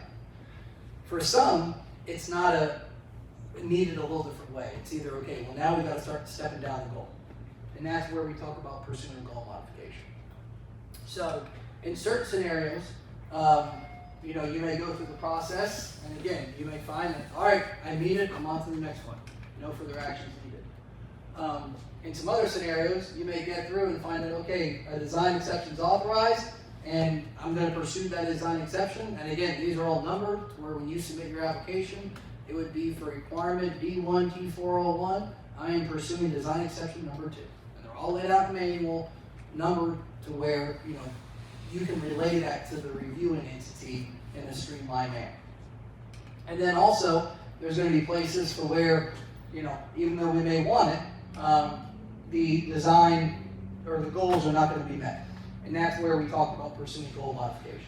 Whether it's dropping your seawall height because you have a finished floor that's too low, or whether it's changing your garage elevation because your lot's too small and the road's too low. One thing, just to say it again, the goal is used, or that term is used for that reason. We want this to be flexible. We want it to work with each individual property, and essentially we're trying to get all the juice we can squeeze out of each property to where we want to make sure that we can maximize our opportunity to elevate, which gives us the best chance to elevate the roads moving forward.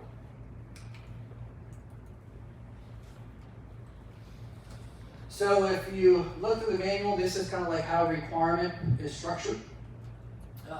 This is, each requirement is kind of standalone, on its own pages, and we try to be repetitive. It kind of creates that consistency and understanding how to, review the document.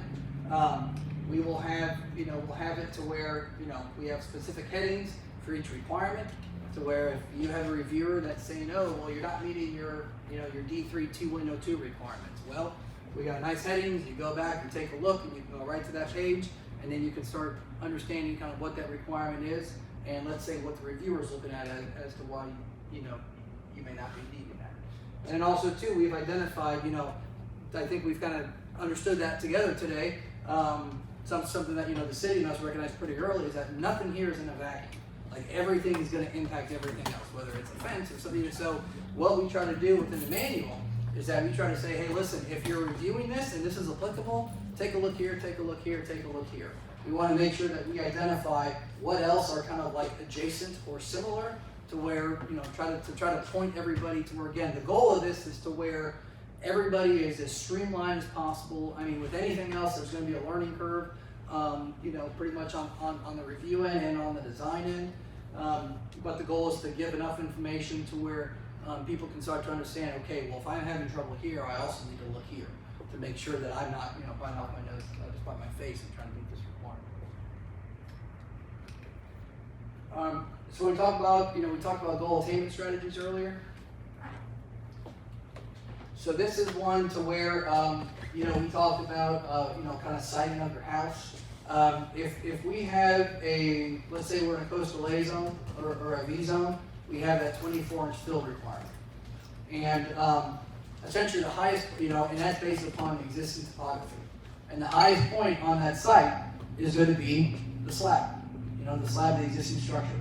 So a goal attainment strategy that we would like to see pursued is that, well, have you situated your proposed home or your base floor to where it kind of takes advantage of those elevations that are the highest on the site? In most cases, it will probably be the existing structure itself. Now again, it's a goal attainment strategy because it's a strategy. We're not saying do this and it'll work. We just want to make sure that it's something to where from the review end, we have evaluated it and we've determined that either, oh yeah, actually that's going to make things better and that's going to help us be compliant with the requirement, or yeah, we tried it and it still doesn't help. But again, we just wanted to share some of the items that we thought were some strategies that could be used by the design community in order to make sure that we're maximizing the opportunities that are out there. So we talked about restricting condition. Again, this is where we talk about identifying the uniqueness of each site. Are you quitting on me now? I'll say it. Thanks for coming. So, so essentially for each design restriction or restricted condition that we talk about, you'll see that pretty much in the matrix. It's either going to result in a design exception or a goal modification. If you get, if it's one or the other. It's never, it's never going to be both. So you're either going to have the opportunity to either drop your goal, lower your base floor, lower your top cap elevation, or we would say, okay, instead of meeting the requirement in this manner, we recognize that there are certain restrictions on your site. Let's try meeting it this way.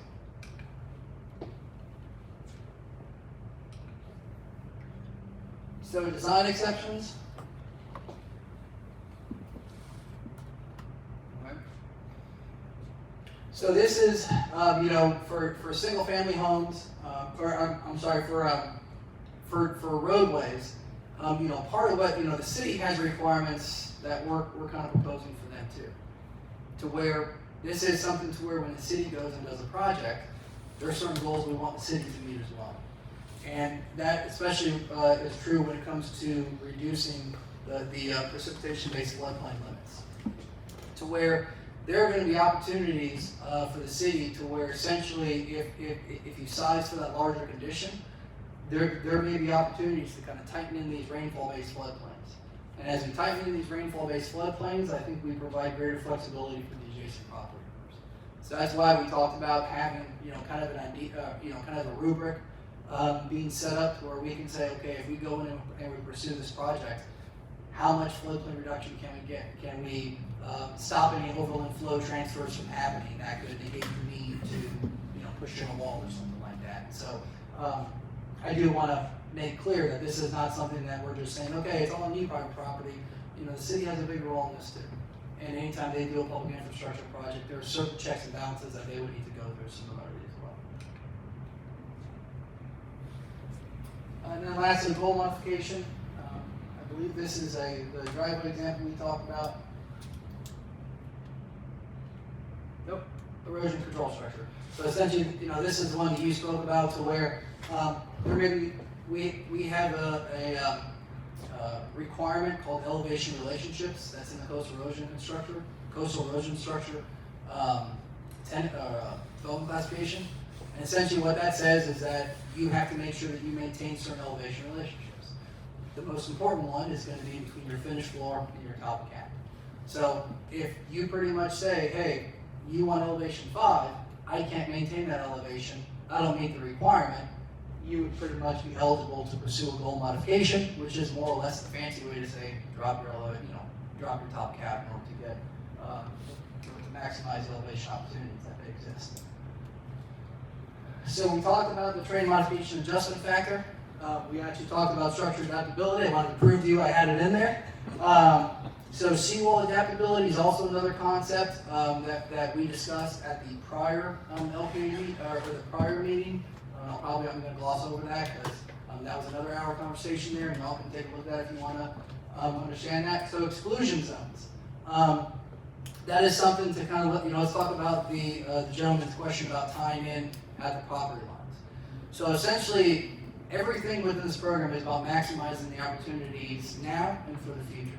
And so you're right, those areas to where we're sloping pretty much represent a location to where, hey, well now, because I have to slope to connect there, now that means that that road elevation that you're trying to get up is now impacted by that point. And that's really where the exclusion zones come into place. Pretty much if you have an elevation on your site that is below 6, we would like to see that all permanent structures are outside of that area because of the thought that we want to come back in and we're going to want to modify the terrain in that. To where essentially, when we talk about permanent structures, if you have a house like that to where, again, we're sloping and you want to put, and again, I know Catherine's not going to like this example because you can't have stairs within the setback, right? So, okay. So, I guess I won't say that. So essentially, we don't want permanent things like, we don't want to have it to where stairs, let's say beautiful oak trees that you're planting, permanent concrete fountains, all that kind of stuff. We want to try to keep that stuff out of these areas that we feel could be subject for future terrain modification. So that's where that term exclusion zones come into place, and we actually have some graphics on in the manual that you can take a look at to get an idea. One example is that, did anyone notice how in the front of the retaining wall for that large coastal structure, that would be an exclusion zone, because the top of the wall, everything there is good as back. Back toward the house is good, but everything in the right of way, we want to make sure that we're not putting anything permanent, because again, those are areas where we can come back at a later date and improve. And we want to make sure that we're not, messing up the neighborhood too much when we come back and do it. And then too, as it pertains to seawalls, major repair in the 12-inch rule. I'd like to not hit on that today because I do want to talk about some of the nuts and bolts of these renderings. but that is a seawall item that we discussed in great detail last time we met. All right, so let's get into the renderings. So if y'all can just act surprised like you haven't seen it before, that'd be great. So a couple things. I want to talk about the fill thresholds. So this is actually, you know, when we developed these renderings, it was important that we actually made sure that they were done out in the lot, to where there's actually a lot that we picked that is this house, this elevation, the setback, the roadway elevation. We wanted to make sure that what we provided is realistic. So this is an example. I'm not going to tell you the address, but this is what's up? Is it Ala Capri? Maybe. Maybe it could be Ala Capri, but I'm not telling you where. So so this is Ala Capri, and again, Ala Capri is a coastal A and a V zone, to where that's actually one of the higher areas of the city. So this specific rendering shows an example to where we were able to meet our goal, because again, I think we had elevations like 4.5 on the side property line. Unfortunately, a lot of the city doesn't have that. So in this scenario, the slope or the fill thresholds were in play, but that did not stop us from meeting our goal, because we're governed by the existing grade. Slope thresholds. We talked about how FEMA allows for 2 feet of fill and 1 to 5 max slope. The max slope here, the one thing, it's a bit tough to tell. You know, get some of these renderings, I can draw it with a fine pencil, and when you put color on it and put it in this perspective, it's challenging. So the slope actually ends on the inside of the setback. So essentially what, you know, we talked about wanting to have your entire setback, and this house, even though it's in a V zone, it would be eligible for a garage. So we're certainly not taking that opportunity away. As long as it's on a breakaway wall system, you can certainly have that. In this scenario, we wanted to leave it open, because there may be some situations where that base floor essentially is more inset than the setbacks. So we're not taking away your building area, but we don't want the base floor in an open scenario to impact our ability to hit that base, or that base floor elevation. So one of the other views we have does show to where, you know, to where you can see where the slope ends and you can see where the building setback is, and it's not a, you know, it's not an eyesore, at least in my opinion. So tiered driveway slopes. We talked about precipitation-based floodplains. So what we're working on right now is a watershed management plan update. And again, what that is that's going to generate floodplains, not special flood hazard area. Those are done by FEMA, and those are above grade. These are essentially rainfall-based floodplains, so where if we have a certain tidal elevation and we get a rain event, what are the limits of flooding there? And kind of floodplain management 101 is you don't fill up in a floodplain. So really, just by the fact that we have Elevate T.I, we're kind of deviating from some of these floodplain 101 core concepts. But it's important for us that we recognize that, well, the big filling of the floodplain that we're concerned about is special flood hazard area, which we can fill all we want. We're not going to impact the Gulf elevation. But we do recognize that we have a secondary set of floodplains, which is when it rains, water pools in the street, in people's yards, based upon the inlet and pipe configuration to a certain degree. And that's going to be modeled, and that's going to be mapped by us. Now, what we want to do is that we don't want to fill in those areas. So what we have for residential structures, residential developments, is that we have a set of prescriptive measures that we are going to allow, to where pretty much we say, okay, we're not going to require compensation, but we are going to require that we kind of change how we build. And one of the things that we're looking at here, you'll notice it's kind of a 2-tiered driveway. So essentially, we're going to have to draw what we've identified as like the floodplain elevation match line. Identify where this hits on your property, and more or less we want to kind of change the grading where that precipitation-based floodplain is, in order to kind of make sure that we don't impact how that volume of water is shaped when it floods in a similar storm event. And then also too, in addition with tiered driveway slopes, we also have grade termination points. You can see that in the front, on the side, we're hitting the property line at the side lot line, but here we're not filling to the back of curb, we're actually pushing that back a little bit, and that's to make sure that we don't impact that rainfall-based floodplain. Again, just because we're allowing filling doesn't mean that we don't want to be smart and understand that, okay, we will have impacts if we go willy-nilly and don't recognize that precipitation-based floodplains have a line and tide. Okay, so this is a coastal A. Where's this one? All right, so she doesn't know. I don't know. It's the What? same. It's the What? same one. No, it's actually different. It's actually different. So it is the same house with the garage. I'll lie. So, but it's in a different location. So this is actually in Isle of Palms. Isle of Palms is going to be a challenging site because we're low. We have coastal A. We have a velocity zone, and we have a lot of new constraints. Beautiful area. So this is one to where we're showing it in a coastal A. A couple things we wanted to highlight is the use of the stem wall. Now, the use of the stem wall is not for the entire foundation, it's for the garage itself. Obviously here, I actually was talking with the architect about actually showing stucco, let's say stucco joints to where you can see the actual column going up, and he said no one would ever buy a house that had that. So I guess that's why I'm an engineer and not an architect. But more or less, we still have the foundation, but the support for the garage is on a stem wall. Now, the reason we did a stem wall here is because there are going to be places based upon your grade and the slope restrictions that are in a coastal A that are going to impact your ability to hit that garage floor elevation. So there are slope restrictions and fill restrictions. So it's very possible that you could have a site that pretty much says, okay, well, I actually could, and actually in this example, we did not meet our goal. I think this actually turned out to be like 6.4, which still pretty good for Isle of Capri, but again, we're about a foot below where we wanted, Isle of Palms, but about a foot below where we wanted to be.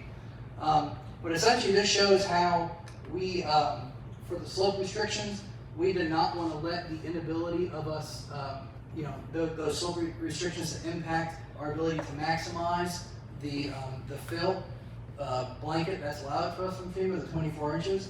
So you can see we kind of had to continue filling along the side of the property, which is why the garage is somewhat inset.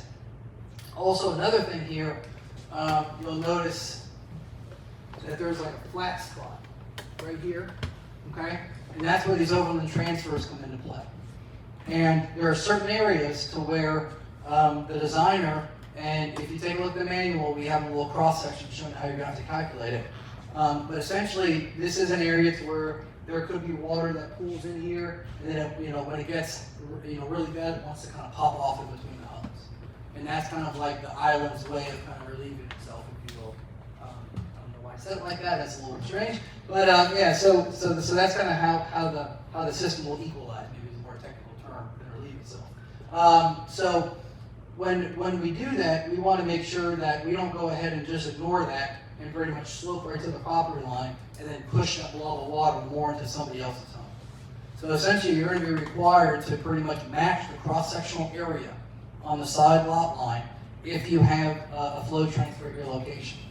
You will know if you have a flow transfer at your location by the appendix that's going to be located within the manual. We're going to have under-year flood elevations, not flood elevations as it pertains to the special flood hazard area, flood elevations as it pertains to the rainfall-based floodplain. You're going to have those elevations within the manual, so you can plot those on your cross-section. And a lot of these you'll plot on the cross-section and they're below grade, and that means that I have a flow transfer here. The water's kind of in the road, it's not popping up over top. If you plot it on your cross-section and if it's above grade, well, now you have a flow transfer, and pretty much you need to make sure that when you grade that side lot line, you have to account for that. And when you account for that flow transfer, that presents that cascading effect of, well, now I still got my slope limitations. Now I can't get the slope I need to, which is why in the V zone it's going to suck. It's going to stink. It is what it is. In a coastal A, we want to use stem walls in order to negate that. I'm sorry, he was first. Yeah, what's up? Could you solve some of that in those transfer locations by pre-planning during this for an easement? The city could put a drain line to the seawall for a proposed future culvert in that location at the road? Well, so most times there's a culvert there. Because typically this is going to happen at your low spots. Right. So I haven't done the correlation, but probably it'd be good to do to kind of say, okay, like you are more likely to have this flow transfer happen if you have an inlet near your house, because that's where all the water's going to run to, and which likely represents the low points. Well, then that would allow you to, when both of those houses build, to fill over top of that point, Yeah, bring well, all of well, it up and still have it Well, drain really, from the road out. that's where, you know, we kind of said the city has a role in this too. Let's say we have that happening, we have water skirt between the house. You know, the city has a requirement on itself to where they have a requirement to where they need to try to at least limit or reduce these floodplain limits. So really, if the city can come back in for a roadway project, you know, it's part of their checklist, if you will, in order to make sure that they're looking at all opportunities to kind of stop these flow transfers from happening, understanding that it results in kind of, you know, it has an impact on our ability to achieve our goal.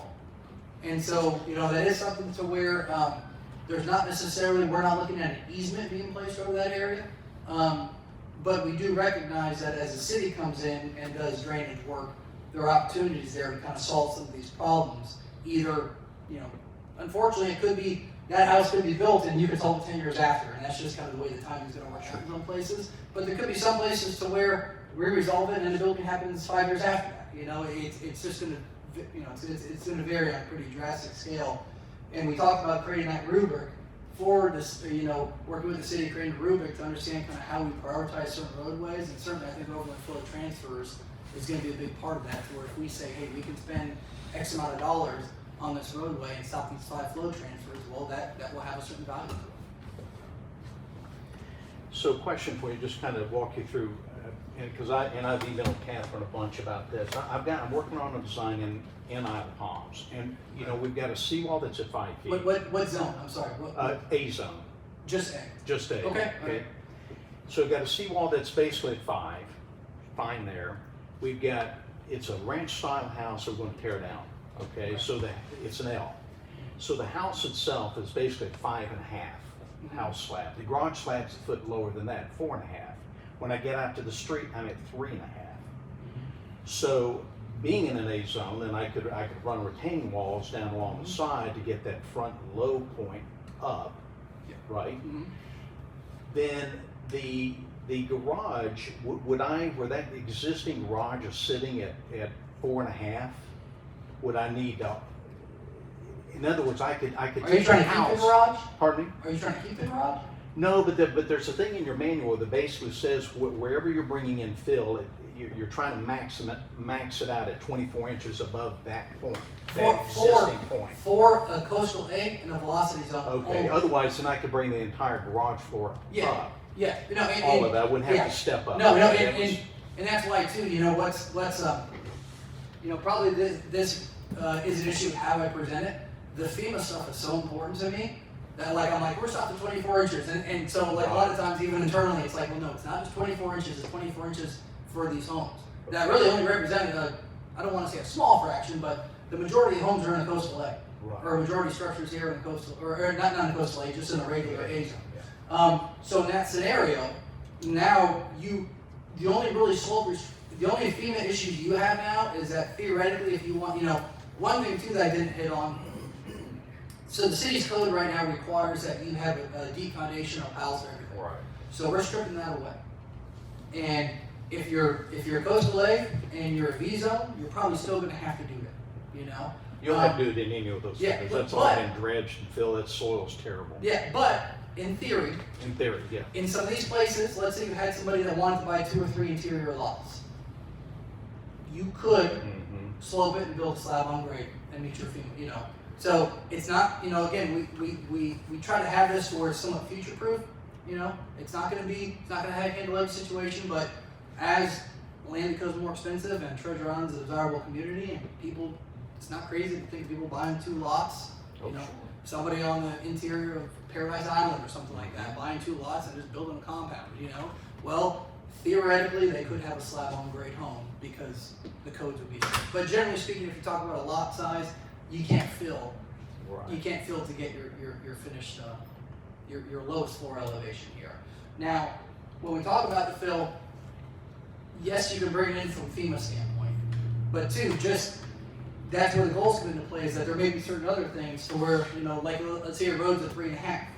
And I think on Palms, on the, what is that, the west, or the north side of the road, I feel like that right of way and the right of way and the edge of pavement are pretty darn close. like 115th almost isn't centered within the right of way. So yeah, if you're on the north side of 115th, is that the home? Yeah, it Okay. gets a lot of Yeah, flooding. and two, your length to get this slope is a lot less, you know? So you may have a situation there to where you're like, all right, good, I'm not in flood zone, or not in a coastal A or a V zone, I can go ahead and I can fill up to my 7.6. And then you may get down to T401 and be like, well, my driveway's at 30%. Right. You know, and so that's where we step down, so we do have a maximum allowable slope of 20%. Yeah, which is good. It helps me to know where my starting point. Yeah. You know, because it makes a difference where I'm starting at 3 or. No, and that's where too, you know, I mean, I think the city recognizes that, well, we don't want that, and that's where, again, that's where structural adaptability comes into play. To where, all right, so let's say you can only get 6.5.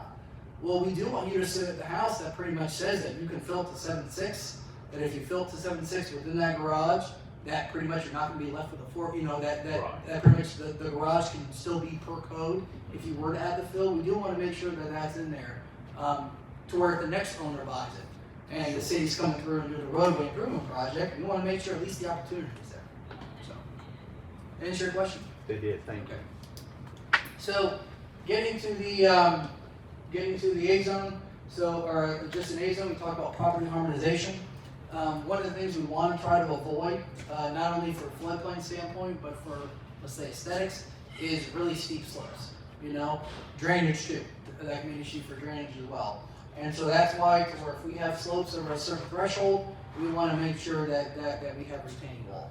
And also, retaining walls are not only going to be needed from a property harmonization standpoint, they're also going to be needed from the next requirement, which is called terrain modification accommodation.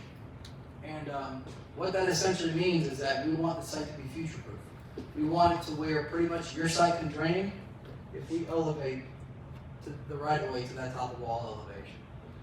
We're going to want to see a flow path at a certain grade, at a certain fall, from if it's a waterfront house, the mid-lot line, if it's an inland house from the backyard, to make sure that, you know, when that happens down the road, whether it's next year and 5 years from now, that we can go ahead and we can make sure that we can hit our goals without impacting our neighbors. And that's really where I think the wall is going to be important when you look at meeting those two requirements, which are property harmonization and terrain modification accommodation. You'll notice too here, when we talk about property harmonization, you see how there's the exposed wall? So that kind of represents the right-of-way limits. You know, the city has stuff in the right-of-way, Pinellas County Utilities has stuff in the right-of-way, Frontier, all these utility companies have stuff in the right-of-way. So as we start filling in the right-of-way, well, now we're having all these other people that are coming along for the ride and having to elevate their structures and elevate manholes and elevate all this kind of stuff. We'll deal with that. We'll deal with that when we design the roads. We want to make sure that from a property standpoint, that more or less we have slope restrictions in the right-of-way, 1 to 10 max, and then really that's going to limit the amount of let's say burden that we place on the private property owner to elevate, you know, because you still can't bury stuff. We're going to have you elevate that if need be. But again, at the 1 to 10, we're so much more focused on just get it to where we can maintain that pitch, and then eventually we would come back in, and, you know, you kind of just see almost like a ribbon curve, if you will, at some point in the future. Okay, so the one thing that is tough to see here, but I do want to hit on it, is for maintenance of floodplain volume. If you are a commercial property, so we talked about for residential property, we're giving you prescriptive measures to go ahead and use in order to make sure that you're conserving floodplain storage. If you're a commercial property, you have the necessary tools. Hey, thanks for your time, Greg. I appreciate it. You have the necessary tools in order to essentially design it to where you can provide the compensatory storage. So a lot of people are using vaults now for stormwater. We imagine that's going to also be used for floodplain management. I know talking to contractors, starting to see that in some places throughout the state. Because again, the thing is that vaults will likely be needed for a lot of the floodplain issues that will present themselves from the commercial standpoint. Also too, access management is important for residential. It's really important for commercial, especially if you're in a larger roadway. if you're on FDOT, if you're on Gulf Boulevard, or if you're on a highly traveled roadway, we don't want to have these driveway slopes where you got to come to a complete stop in order to go up there. So if you're a if you're a private property, we'll let you go up to 20%. And if you're a multifamily on a non-primary or secondary roadway, we will allow for you to do the 20% as well. But if you're a commercial property on the main corridor, 107th, Gulf, really anywhere in the downtown area, we want to make sure that that access management doesn't, result in some 10-car backup behind you. So that's where we do restrict the slope to 10% in those locations. And then also too, similar walls, walls are part of the program. There's no way to get around that. It's important to make sure that we have the ability to meet our future goals for the right of way, and more so, it's not what we're doing, it's how we're doing it. And we want to make sure when we meet those goals, we're doing it in a manner to where we essentially can ensure that your property is going to drain as it was intended to. Uncle? I'll worry all out. There you go. Any questions? So, it's a lot to take in. There's probably, I hope, you're probably going to leave and have some more questions. I hope you reach out to us and touch base. I think we built a wall 2 years ago in Reddington that it's 5.0 in ABD, and her pool deck is like 2 feet below the wall, so we built steps up to the seawall and step back down to the dock. What's the finished floor? Is the finished floor lower than the seawall? Yes. That's Very not close. That's not what we're going for. Yeah. I'm just telling you that this is No, not but, as bad as it could be. every community needs to understand their own challenges and find a solution for themselves. Yeah. And our focus is on us, and really, I think for us, again, this whole thing is about, obviously we got to get through. We got to get it adopted. That's challenge number one. That's the easy part. Adopting this is going to be the easiest part of this whole program. The hard part is when that first permit comes in. And the hard part is when y'all sit down and look at this manual and be like, well, yeah, he talked about it, but this don't make no sense. Like, what was this guy talking about, So that's going to be the hardest part in having this thing get through the first cycle of permits. Can we get through the first cycle of permits? And then it's like, okay, then we get a commission change. Or then we get, different views on the program. We get different people saying, oh, this is too expensive, we don't want to do it, and all kind of stuff. Could be worse. The only way we think that this is going to last is if it results in palatable solutions. And in our opinion, palatable solutions are ones that provide positive drainage. Pretty much, if you're standing on your slab, everything around is down. Whether that's the road, or that's the seawall, that's important to us, and that's what we feel is really going to have this program move forward through multiple, teams. I'm okay. I hope it outlives me. I hope it out, So, yes. Has there been any other communities in Florida or around the country that have developed this that we can study from? Yeah. So there's been, using fill is, it's not a novel concept, right? It's like, using fill is a and the one big thing about this program, if you had to kind of nail me down on like what's the one sentence summary, it's really transitioning from a no fill to a fill. That's really all this is, Right. And essentially now, how do you transition to that? And there have been other communities that have transitioned from no fill to fill, or have identified, hey, we want to use fill, and here's how we're going to use it, and they've done it different ways.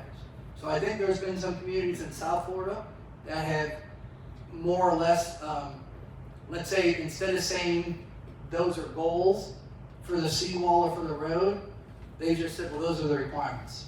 We're just going to hit them. We're just going to build a road to this. Everglades City, 18 inches above the crown of the road. So everything. St. Pete Beach is built the street ends where the storm sewer ends at the bay. Like the street end, the width of the street, they're like 7.6 with sidewalls, with the seawall returns. Yeah. No, so I'd be interested to see where that is. In Maritana. Like you're adjacent to where? Maritana, the one by the Don Cesar. Oh yeah, no, that's around across the street on the dock. But that's been like that for a while, hasn't it? It looked fresh concrete to me. No, but that's been built like that. I actually grew up in this area, and I used to illegally park right there. It could be, it could be. It just looked really. Yeah, no, fresh so concrete. I think that area, you know, again, I'll go back and look at Google Street View and see if I can see, like, and they may have rebuilt it. I thought that's always been like kind of a higher seawall. And you know, 30 there's, feet, 30 feet between houses, street ends, and 30 feet of seawall. yeah, no, on Mary Thomas. 7.6. Yeah. No, I mean, it's, you know, we want to inundate ourselves with information, you know?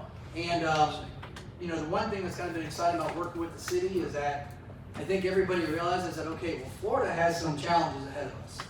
And I think we're excited about presenting a solution to those challenges. It may not be like everybody else's. So like there are some South Florida communities, kind of get back to your question, that they have pretty much said, okay, instead of saying your low road is a goal of 5.1, they've just said, let's just do theoretically 5.1. And then pretty much what you do is you build a road, and if a home's at 4, well, you slope down. If a home's at 6, you slope up. And for us, we just feel like if we do that, we'll build one road, and then the program's repeated. And what have we accomplished? We built one high road? Like, that's not the goal here. You know, the goal is to be like, present something that kind of threads the needle between what multiple public bodies and governing bodies, what they will accept, while still kind of laser focused on what the goal would be. So really, this is something that I think is somewhat unique. Again, not the concept of using fill, that's like fill, you know, like let's elevate, you know. But again, kind of how we're doing it and how we're applying it and kind of having more of a property by property application is, I think, somewhat unique. So last week there was a regional resiliency summit, and we were really excited to kind of present the program to a lot of elected officials in the Tampa area and around the state, just to kind of share what's going on. Because again, we want to be sponges and we want to see, okay, well, what else are people doing out there? And we haven't found anything similar. So you haven't looked at a program and said, somebody adopted this and this worked, somebody adopted this and it didn't work. No, that's, I thought you were asking if there's something similar to what we're doing. Right, that's what I'm asking. Oh, well, no, there's nothing similar, but people have used fill, and I mentioned the example of how they use fill differently. And so we felt that saying, okay, all the seawalls are going to be elevation blank. Right. And that's it. I love the idea of the seawall. I mean, we've lived here 15 years and you go by boat and it's ridiculous. I mean, the seawalls, it's been one of the things we've looked at when we first moved here. It's like, you've got to be kidding. I mean, we live on Palms and my biggest concern is our seawall. If we have a storm, 115th is going to get wiped out. Well, but that's not just your seawalls. Well, it's a problem with the seawall. Yeah, no, so seawalls, you know, to be honest, from a bigger standpoint, like, seawalls are important. Very important. It's really that basin divide that's so important. Right. To where that high point in your yard, that's actually what holds back, you know, it's almost like by the time it gets there, it's coming back from the street and you're just equalized. Yeah. So, you know, during a lot of these storms, even if we said elevate to elevation 10, you know, if we elevated elevation 10 to your seawall and we did nothing on the inside, guess what? You're still going to see the same flood. Right. Except now, essentially, we've grown the MS4, and now all that water has to drain through the MS4, and now we got to size our pipes even bigger now, just accomplish the same thing. So seawalls are important. They're very important. But, you know, certainly, you know, we are so focused on the roadway system and the drainage system because we feel that from a long-term standpoint, the seawalls are a big tool, but really it's about how do we get these roads up. Because the seawalls don't matter, you know, the seawalls don't matter if we have a pipe connecting the low point of the road to the water. We actually have a video on the Elevate T.I site that kind of talks about that, if you want to take a look at that as well. But no, I appreciate you coming. Thanks for the question. Or is a little bit. Okay. All right. So I did not answer it. Thank you. Thank you. It was helpful.